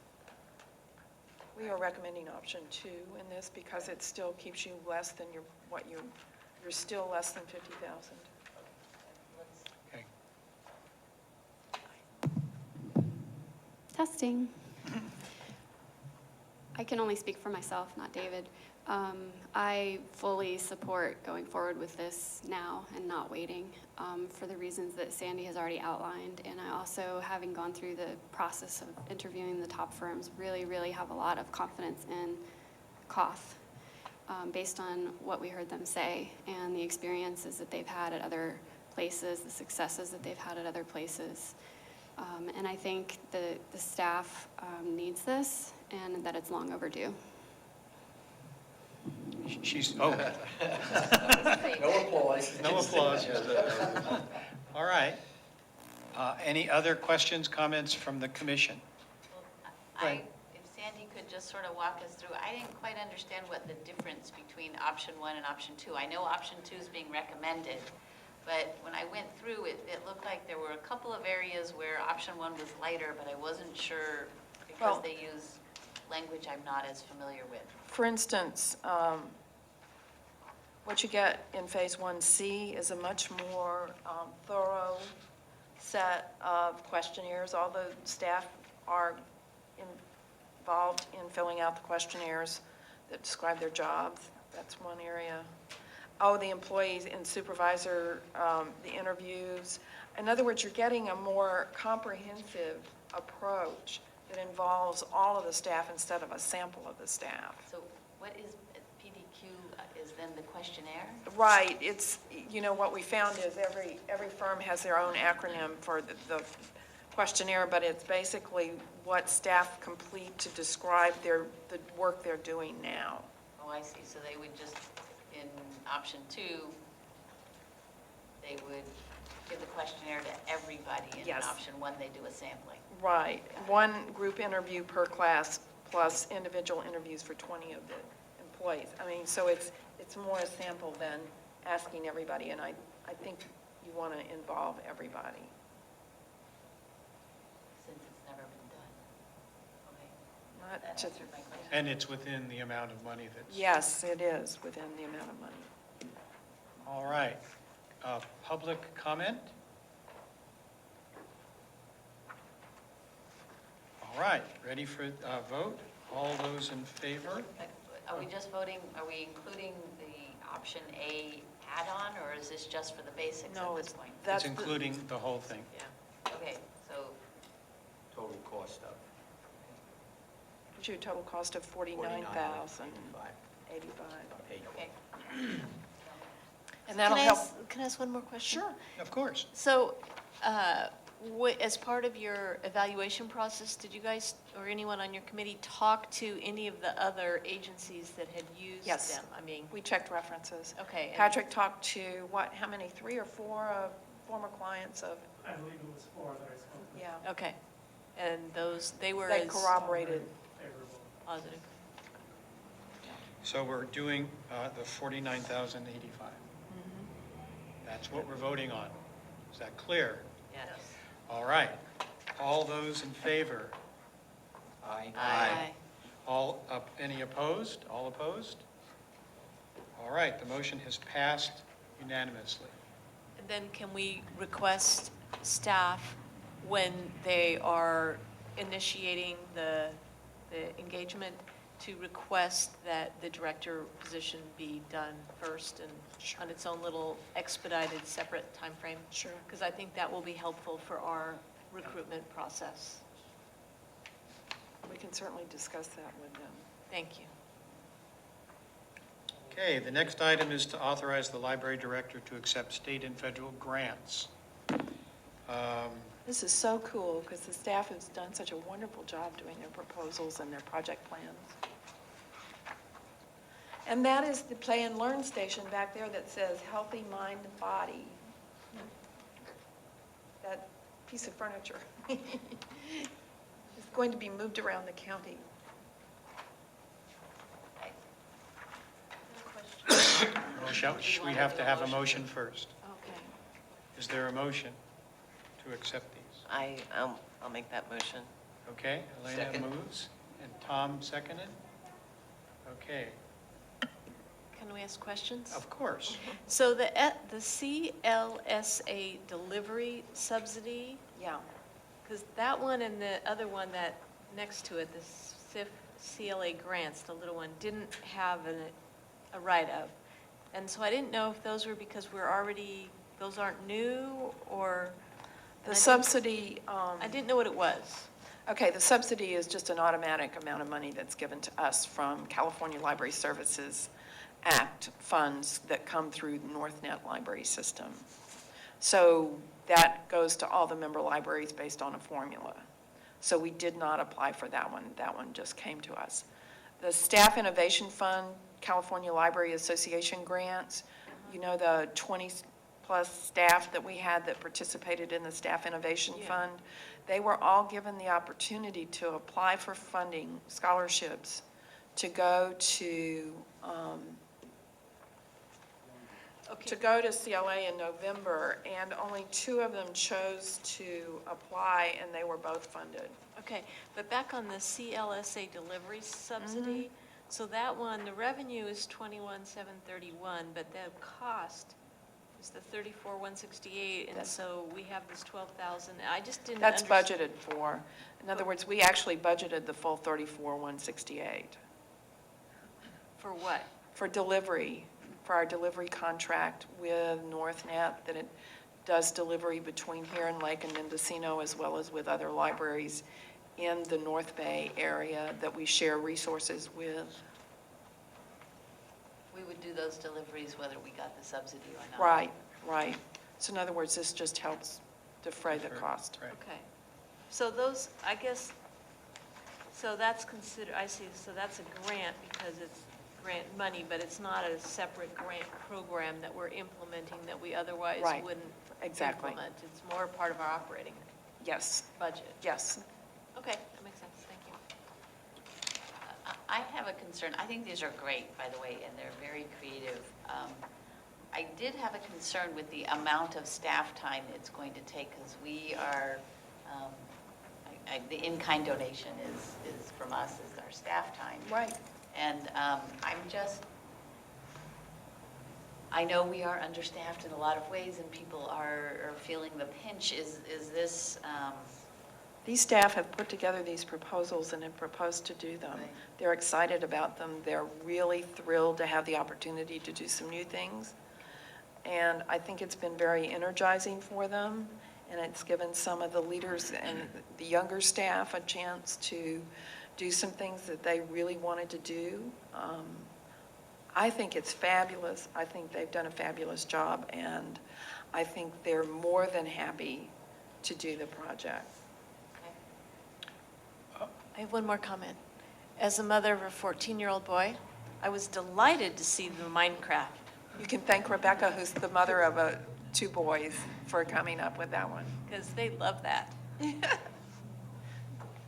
And the $40,000 for the wine library? Yeah. That's from the state grant? Yes. That's wonderful. It's, California does have a pretty good wine industry, so. Yeah, I know. We're happy to throw money at it. We actually had trouble. We tried to get that funded last year and were not successful. So John used the feedback, and we also came up with an open source approach and using Mark Cooper. Mark Cooper, who no longer works here as a staff member, will be working on the project with us. So we got to keep his expertise and got to keep him tethered to the library so that when we can find a way to bring him back, we can. But that's really exciting because it's, and the state library was really excited about this project too, because we're piloting some concepts that they really are interested in too. So John and Mark, and with David's help too, came up with a great concept. And this is a really dumb question, but Sandy, you're in favor of all these, right? Oh, yeah. Because some you signed and have your name and some That's just didn't. because they hadn't yet. Now I was signing all the rest of the paperwork Okay. today. It was, you wouldn't believe how many pages have to be signed. I figured you were for them, but I wanted Yeah. to just And make sure. we went through, the library management team vetted all these proposals as they were developed and gave feedback to the staff and have coached the staff. And they got coaching through the Staff Innovation Fund project too. So a lot of time and effort went into getting them where they are today. So basically, what we're voting for is to accept money. Yes. Okay. I Well, just want to be sure that We're accepting money, but we're also obligating staff time. I understand that. Yeah. Okay. And the back of the agenda cover gives you both the income and the expenditures. And the expenditures and income are reflected in the budget adjustments that are the next agenda item. Okay. There's a motion on the table. Is there any public comment? Yeah, I have a comment and a suggestion. The suggestion first, there is a lot of staff time, and these are not programs that are just like today and then they're going to be done. I mean, some of these are going to be ongoing programs, and I would suggest that whoever, that these programs be tracked at the hours that the staff puts into them, that they actually create an item, line item, or a pay code that creates, that they can put these in so that they can be tracked. And there is room in the pay code for that. And so that because these are not something that's just going to happen for 1 week or 1 month or even 1 year. And it's important to realize that as you were saying, these really exciting projects are going to take away from the minimum staffing we're already doing. And that's not really accounted for in terms of how that affects the rest of the library population, whether that's the public or the staff, and what those impacts are. The other is, my comment is on this wonderful piece of cabinetry back here that is going to be needing to be hauled around. And after looking at it, we're probably going to, and I'm all for this, we're going to need to buy a trailer for it, which... We are discussing options for taking care of it, which might involve buying, but there are other options. This is my time, not Okay. yours. So I'm going to propose that a good reason for doing this is because we can put logos on the side of it so that we can advertise our library and bring us more into the public. So I just thought, as we discovered that that there was a need to do something else, just thought I'd bring that out, that it's a good option to promote even more. Thanks. I like the suggestion of tracking staff hours. Is that possible? We'll have to find out how doable that is. Other comments from the public? I think the two, Charity and Tiffany, are looking at whether they can get donations to help with the trailer that's required to move that around. They wanted their husbands to do it, but we felt that that was a liability for the library to have them moving that large piece of cabinetry. All right. Workers' comp, right? Yes, exactly. That was my thought. It's been moved and seconded to accept the grants. All those in favor? Aye. All those opposed? The motion was passed unanimously.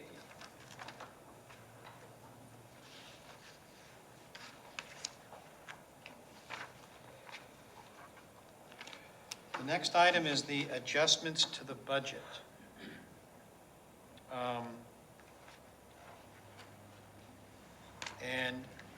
Just for a little background, Sandy,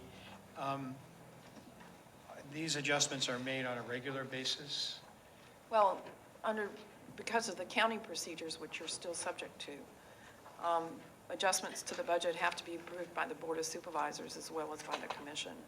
And they're due to the Board of Supervisors prior to your next meeting, so they can go in their consolidated budget adjustments package. Okay.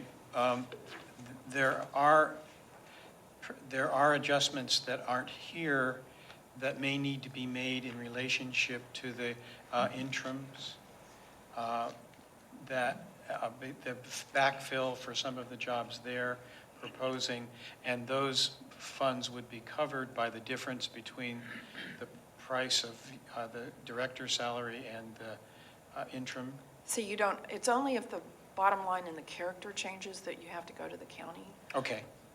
And if you remember what the characters are, you've got salaries and benefits and services and supplies. So as long as you're moving money, and if you're moving money within salaries, it doesn't even make a difference at all. Okay. If you're not spending any more money from the salary line, you're fine. All right. Is there a motion to approve the adjustments to the county, for the adjustments to the Preliminary budget? I move. It was moved by Susan, second. Second. Elena seconded. All right, time for discussion.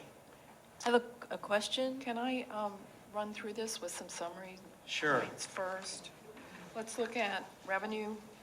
I think it's really important to be clear, if you look at the revenue page, that our actual property taxes for 12-13 were lower than the year before that and the year before that, slightly. So we did not see an increase at all in regular property tax in 12-13. It pretty much was stable. You got a great deal of money, nearly $1 million, in RDA asset distribution, redevelopment agency asset distribution online. It's line 8, subobject 1018. That's from the dissolution of the redevelopment agencies and the sale of their assets. It was $901,000. That's one-time money. If you hadn't gotten that money this year, we would have ended up with we would have had very little money in the positive, and that was a lifesaver for us. You can't count on that money this year or in the future. And the line right above that, let's see, 1017, line 7, residual property tax, RPTFF, that's a distribution of money that is available from and left over from the redevelopment income. And that's still very volatile. And the tax manager has been very, that's why they had us leave $160,000 or $159,000 in the budget for 2013, because the state, it's dependent on which of the projects are allowed to go forward and which of the redevelopment projects are not allowed to go forward. And there have been changes in what the Department of Finance approved even within the last fiscal year. So earlier in the fiscal year, they thought we were going to see perhaps as much as $400,000 in that line. And then the Department of Finance changed their mind and authorized some projects to go forward, which means we're not getting the money. It's going to the redevelopment projects. So those are two lines that you have to watch carefully. The asset distribution, you may get a little bit this next year, but you're unlikely to get any, you won't get any money going forward. So all that having been said, if you look, we did get $14.8 million in property tax, but the amount that we have over the previous years and over projections is all RDA redevelopment money and all asset distribution money, really. And it gets very confusing because, the headline said that we had a 3.3% increase in property tax income. That's over the 1213 actual number in line 1000. So we're getting 3.3% more than 13.9 million. It does not net out to a 3.3% because this gets very, I'm sorry this is convoluted, but I want people to be clear that we had a rosier projection for what we were going to get in 1213 based on what the property tax manager had told us to expect. So we had figured a 0.75% increase on a rosier projection. So we already had budgeted $14.1 million. And so a 3.3% increase over 1213 ends up only netting us a $40,000, $41,000 increase on that line. We did, going down, are you totally confused? No, I think Okay, because I think it's important going forward for you all to be very clear about that one-time money and the fact that the projected 3.3% is on last year's actuals and not on what we had originally thought we would get. We did get some more interest in the interest earned on our cash, so that we've actually that's line 1701, subobject 1701. You'll see under state other, subobject 2500, that we have the money coming in from the grants included in there.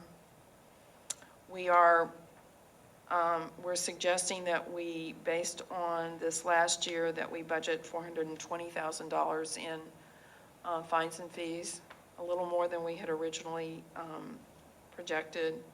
The wine library is undergoing transition, so we're suggesting that we that we not count on money there. And that's money that's not spent unless we get it.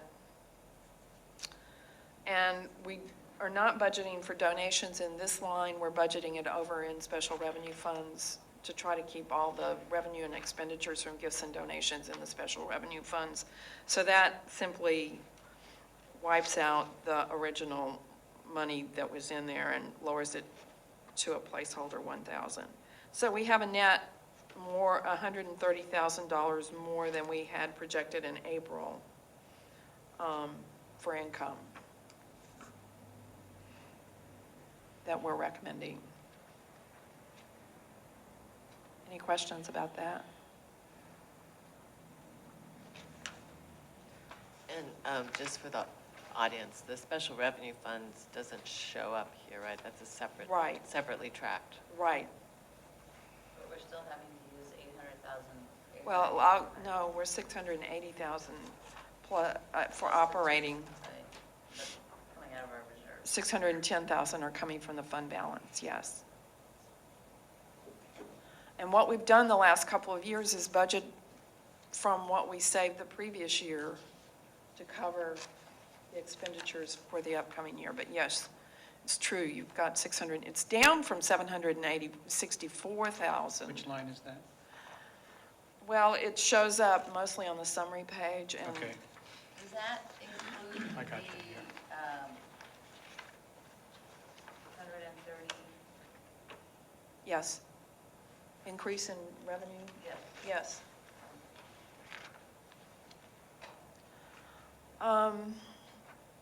If you're ready, I can move on to expenditures. Patrick did a fabulous job and a lot of work going through a very complex spreadsheet and checking all of the salaries and benefits. So you're going to see some increases and some decreases in there, but that's based on the actual numbers for the actual employees we have right now. So we were able to reduce some of the projected expenditures and we had to increase some of them. So we have a net savings of $133,574 in salaries and benefits. Okay. Most of what you see in the changes in services and supplies are from two sources. Oh, before we go there? Sure. I have two questions. So the first one is, I recall we had a pretty long discussion about our workers' comp insurance cost was going to go up, and that was because of our X-mod. experience. Yeah. And then, you know, and I know I had asked a lot of questions at that time about it, and it was, you know, sort of based on what we, and so then this looks like a change to our benefit, which is great, but I was curious as to what happened to that estimate, because I thought it was tied to what our actual experience was. Well, they had to give us an estimate for the budget, and they weren't able to give us our final cost until July 1st, when you approved the actual agreement. So this reflects the actual agreement that you saw. And they didn't have enough information on costs when we got the first estimate. Patrick, would you like to give that? That's basically what happened. They were basing it on estimates based on the size of our payroll that was previously given to them. So the figure you see there is from the actual contract that we signed in July, what our premium will be, including commissions for this fiscal year. And it was, I believe it's a $60,000 or $80,000 savings. Yeah, it was 81,000 this Yeah. year. All the numbers that they use to project the cost are released at the end of June, if I'm not mistaken. And so they have to give us estimates based on their best guesses when we budget and when we first give you all the information. But then when we got the actual numbers, they were lower. Okay. I guess the other thing I'd point out is when they originally gave us the estimate, the information they had received from the state was that we had an X-mod of 305%. They were able to get that adjusted down to 297. So that also produced savings for us.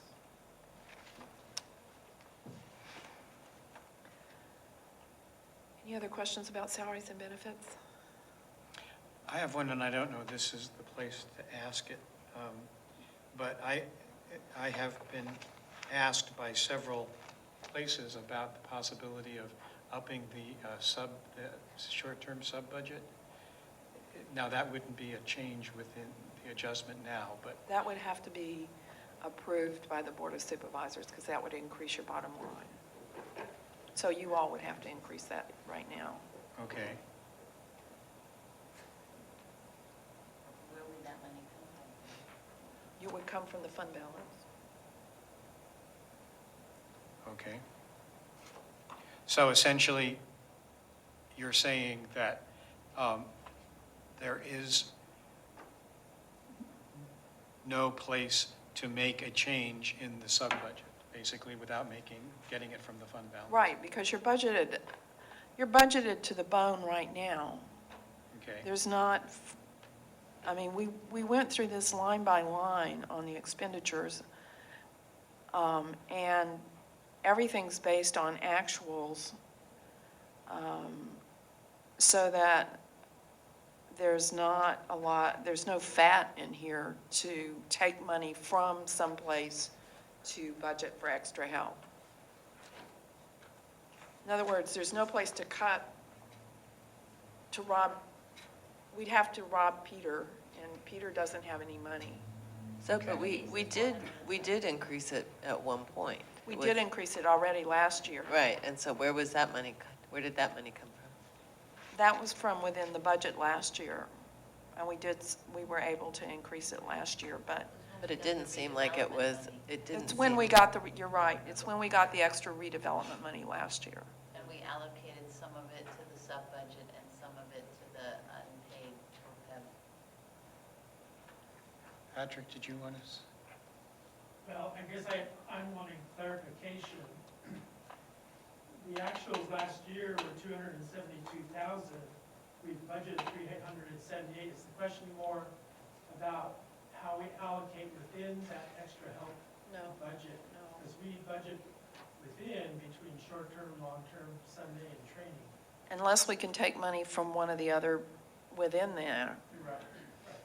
which is always dicey because we don't have that much. I mean, the long-term is not a controllable cost. Right. We'd have to look at, how much of it are we spending on long-term versus short-term? Whether we could find any savings within that. The budget for the branches is what we call short-term. Right. And the long-term is to cover people who are ill and out for reasons beyond their control. And are you inquiring about the short term? Yes, I'm inquiring about the short in that term. budget. Yeah, that's what I'm getting. We have a letter from, I have a letter From Nick. from Nick, and I've heard from other branches that I've been in. It's a question of do you want to use fund balance for that? I saw one shake head no, but Well, I would like to see more money in that area. I'm not sure I want to use the fund balance, but, so, is it something at our budget hearings next year that we can look more closely at and increase it from someplace else somehow? We can look at other areas? You can. Maybe we could just shut the lights out. We spend a lot of money on utilities. Well, I know that. I Don't thought get we me were started working on on this solar. light thing. Okay. all right. Okay, I've asked the question, and basically, I'm not feeling a groundswell from the rest of the commission to, I think it's sorely needed. I think that the library branch managers are having a really difficult time with that. I don't disagree with the need, but I don't want to spend more of our fund balance. okay. Moving right along. But, I mean, if others feel differently. Well, I know that we're where we are, and we can't do any more, but I think at mid-year, you could always look at where you are and whether there's any way in January to allocate additional money to short-term subs. So, You know, it seems to me like it's one of those things that even though it is salaries, it can change each year. So is it something that we could consider taking, I don't know, bequest money or friends or foundation money and that is That given to money's the library? given for particular purposes. But maybe they would want to give it for the purpose Well, I of mean, you can see if increasing you can staff. raise the money. There's not a lot of, we've used just about all the discretionary money this year in special revenue I'm funds. just saying that Ju- it could be something that could be a gift or a donation or something to increase that fund. in terms of, as I That heard. would make it very difficult to track if it were to come from Friends Group and they wanted it used at their particular branch. I just want to, Yeah, warn about that. yeah. I have a question. Currently, the budget is, the adjusted budget is 381,673, Yeah, part of that is grant money. and part of that's the 3,000? The 3,000, the 600. 3.6. The I'm looking extra at help. line 5911 is 5911. That, as I heard Patrick correctly, that covers long-term, short-term training and Sundays. So what I'm talking about is short-term. And is there a way to know about how much of the 381,000 of short-term is allocated out of that 381,000 plus? About what percentage of it? Patrick? Yeah, I can calculate it, yes. I can't give you the number now. Okay, so in December, is that when we visit this again? January, January, when we visit this again, we could know basically how much of it has been long-term and how much of that has actually been spent, and maybe we can shuffle some over to short-term? Or we could do that anyway already, right? Well, the thing I would just caution you about is that long-term tends to be out of our control. Right. So it's, we have several staff who are out with breast cancer treatment. It's for their substitutes. We have staff at Petaluma who are only working part-time because of health. Right, I understand that. Those are the long-term subs. Right. I mean, Julia Hansen's coverage is long-term sub. Those are things that we cannot predict. Okay. And so you can't just jump to a conclusion because we didn't spend it in the first 6 months that you're not going to need it the second 6 months. Okay, but I'd be My interested. cautionary note. I would be interested in knowing of the 381 XX, We can show you what the budget breakdown is. what the budget within there. breakdown is. I would just be interested in knowing that. I mean, is it a question of $40,000? It is a question of $30,000? Is it a question to increase it some? That's what I'm just wondering. Okay, sorry to get us off track there, but. I had predicted you would bring it up. Did you? Yes. Oh, I'm predictable. Okay. On services and supplies, if you go down, all the changes are based on either actual expenditures the previous year or on grant expenditures. And county services, 6521, that's based on the actual charge they're going to, if you remember, it turned out that last year's budget hadn't been based on the numbers they could have given us. So the 156,000 is based on what our actual costs will be. That's sub-object 6521. Consulting services has gone up. That's all grant money. We actually were able to reduce in some places on software and small IT equipment. And we were also able, down under capital leases, because of the new contract for the copiers, able to reduce that by some. So we net out, in services and supplies, we have a projected $114,000 increase in expenditures. A large portion of that is the grant funds. And we net out at a savings of $23,000 in all of the operating expenditures. Now, under capital, we did have to increase building improvements, 8510 by 100,000. We've got that includes the Healdsburg HVAC, redoing parking lots at Petaluma and Cloverdale, and some other special projects the roof and the annex. Some of these things were not on the radar when we did the preliminary budget. Let's see, includes the Healdsburg HVAC, the annex roof, the Cloverdale parking lot, and the Petaluma parking lot.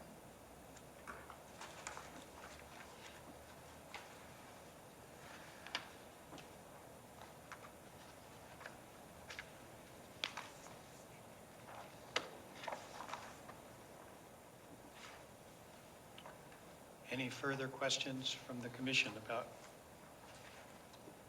this? No, but thanks for going over it in more detail. Thank you. Happy to do it. All right, public comment for the vote?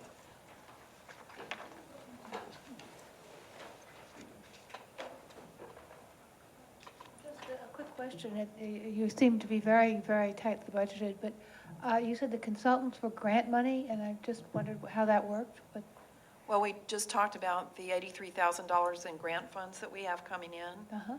So paying for some of those grant project activities includes money for outside consultants and program presenters and that kind of thing. Okay, thank you very much.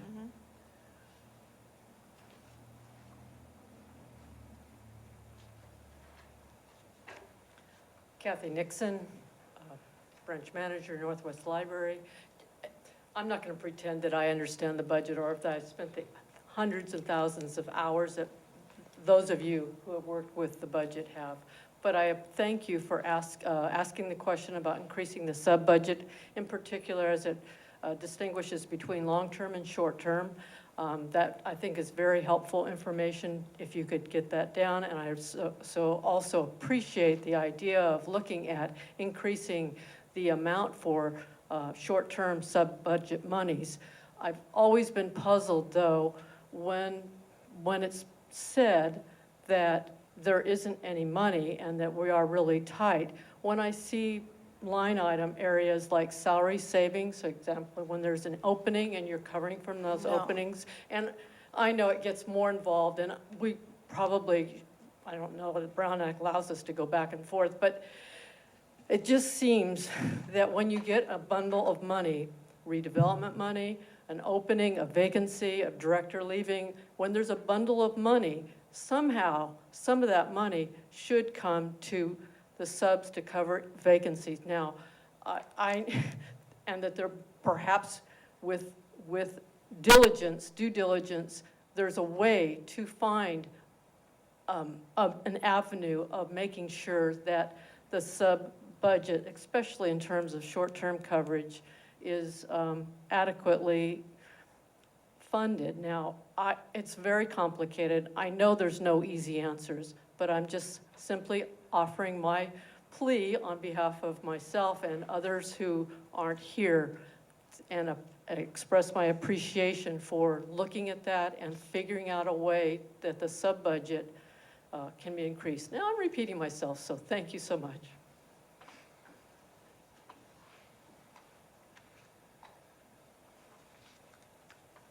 Any other public comment?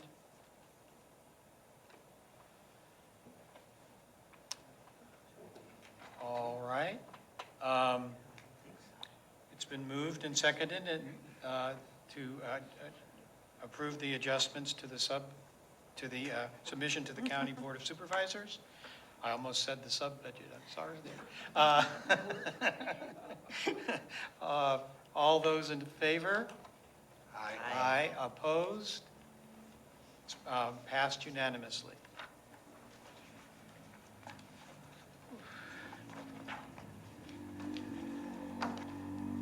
Discussion items. Moving along here. Updates, management report. It's 10 o'clock at night. How much of this do we absolutely have Anything that you want to specifically call We- out to We us? should talk about the phones, I think. Yeah, you do need to do the telephone, so you could postpone that till next month. Denise would be happy to postpone that until next month. Okay, it is 10 o'clock at night, and I have to go to the airport. But I tend to be a plowed through. Okay, so do we want to discuss the telephone? How busy is next month's agenda? I don't know. She says, She's not too with a worried smile. about it. Does anyone know how busy next month's agenda is? Yeah. I think we need Thank to you. hear about If the we're going to talk phones. about the phones, we have to talk fast because it's 10 o'clock at night. Okay. All right, so let's move on, let's move, I had no things in the management report. Let's move to the sub. Okay, the phone, item 14.2.11. David and Denise worked on this. David and Denise worked on this. Okay. Do we start with any, Do you want to ask them to come forward? come on forward. Come on down.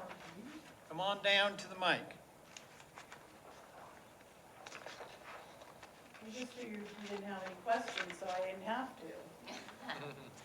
Well, how many commission meetings have you been coming to?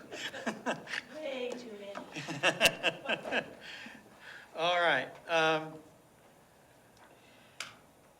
Are there questions from the staff? I mean, from the commission?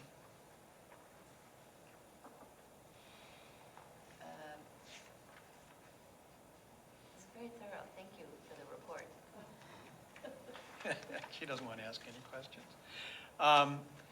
I guess my question is, except for the emails we got about the power's out, there's no phone service, and that was sometime in the last couple of weeks. No. That happened 2 or 3 months ago. Really? Yeah, I thought I got it one. no. There was one. We did have there a was power one outage recently. not very long ago, Yeah. but The phones the were, phones all worked. They kept going. Okay. the failover worked. Yes, the It- last time, several months ago, it didn't, but this time it did.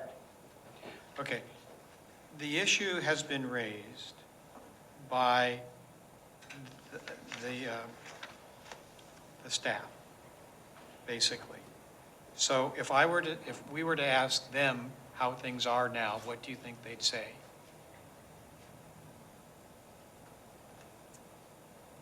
It's better.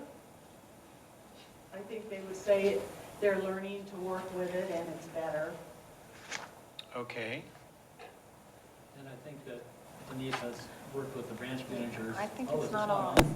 Denise has worked with the branch managers quite a bit to explain some of the new processes that Jive has helped develop that will solve a couple of really significant problems right off the bat. But there will be some time before those become normal, everyday processes, right? They're not quite there yet. So if you ask staff today, they're not going to unanimously say, hooray, it's all working perfectly. But I think progress is being made towards making all those processes work, if not perfectly, at least in a way that works on a daily operational basis. Is there a hooray, it works perfectly date that we're aiming for?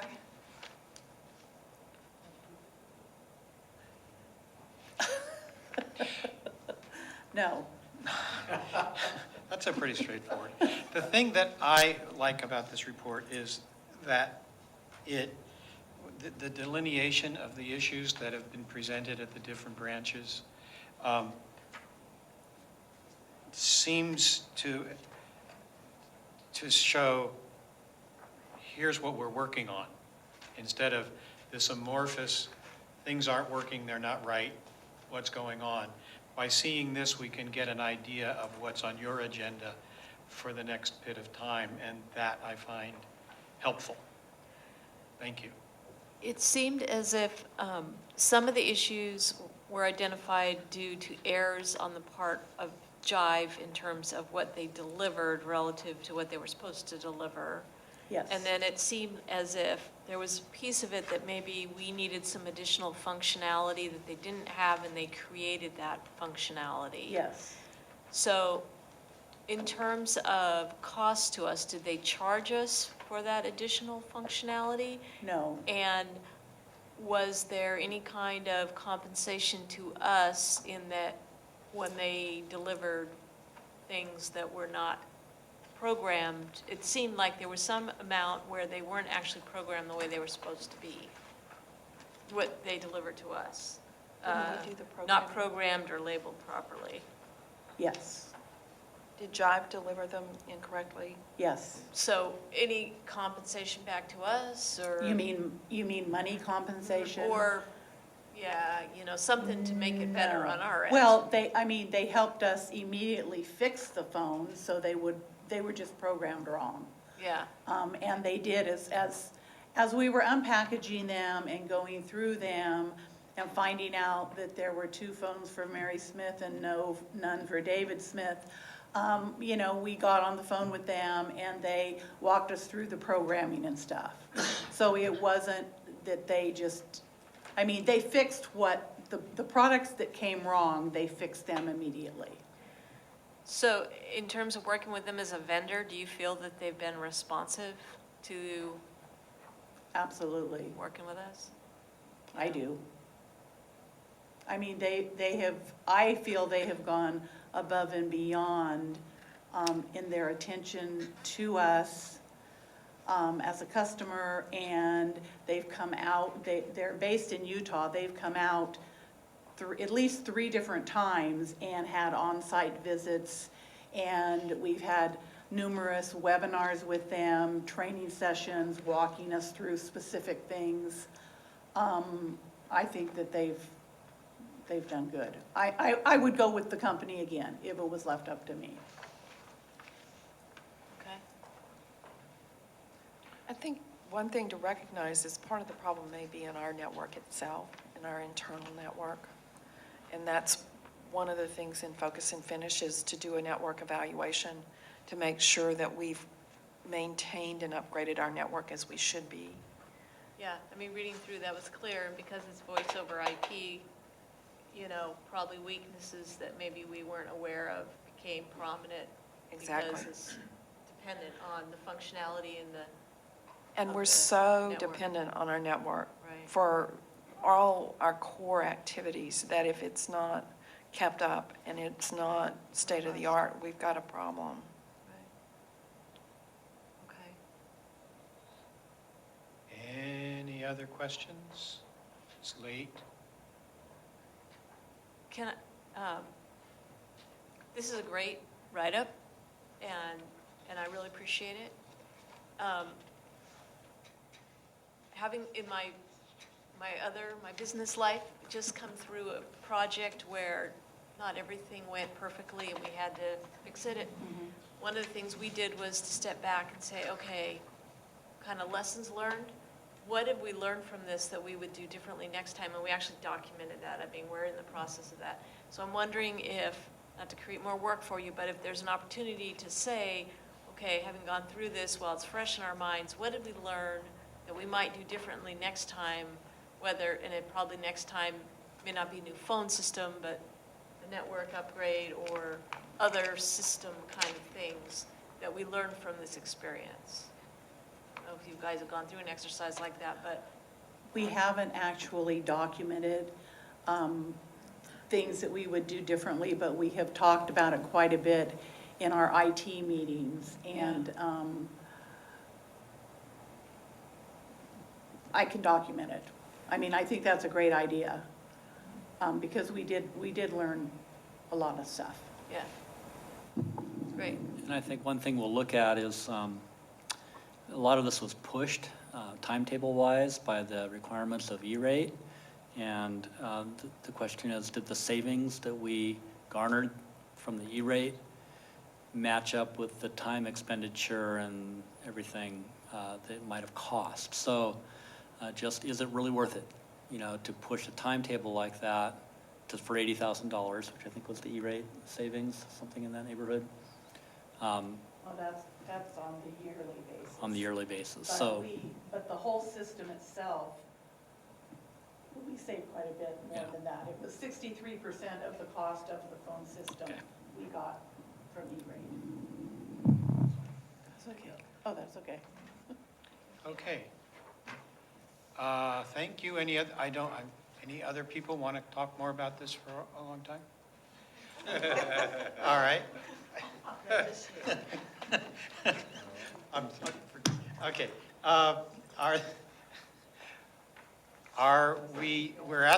I think we're at the place of close to adjournment. I would like to take this opportunity to note that it is Sandy's last commission meeting, and that we really appreciate the years of service that you've given to the Sonoma County Library. Thank you, it's been my pleasure, And and I'm looking forward to. Wish you well. Thank you. In the next phase of your life. I'll miss you as individual people. And the other question we usually try to do is, what do we want to include in a report to the labs? We want to report the issue of the interim. Actually, I think your statement would be a nice. Okay, that's not, by the way, I should give that statement credit. That was written by Helena. Thank you.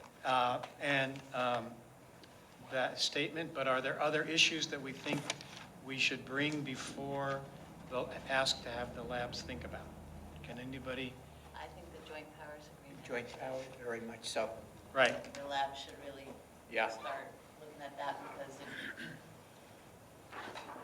coming to the committee meeting, I don't know how effective that will be at this point. They're sort of getting to a point where they're locked in some things, but if the lab's not happy with the JPA, they can go to their City council. and try to affect change there. And all labs have a city council representative, basically, too. Is that true? Do they? Yeah. Right. That's right. Well, they can go and talk to Mike McGuire. Or, oh, never mind. But Mike's the chair, so he's the county rep. Okay. All right, so that's any other issues that you think we want to include in the lab commentary or question? All right, I think I call us adjourned.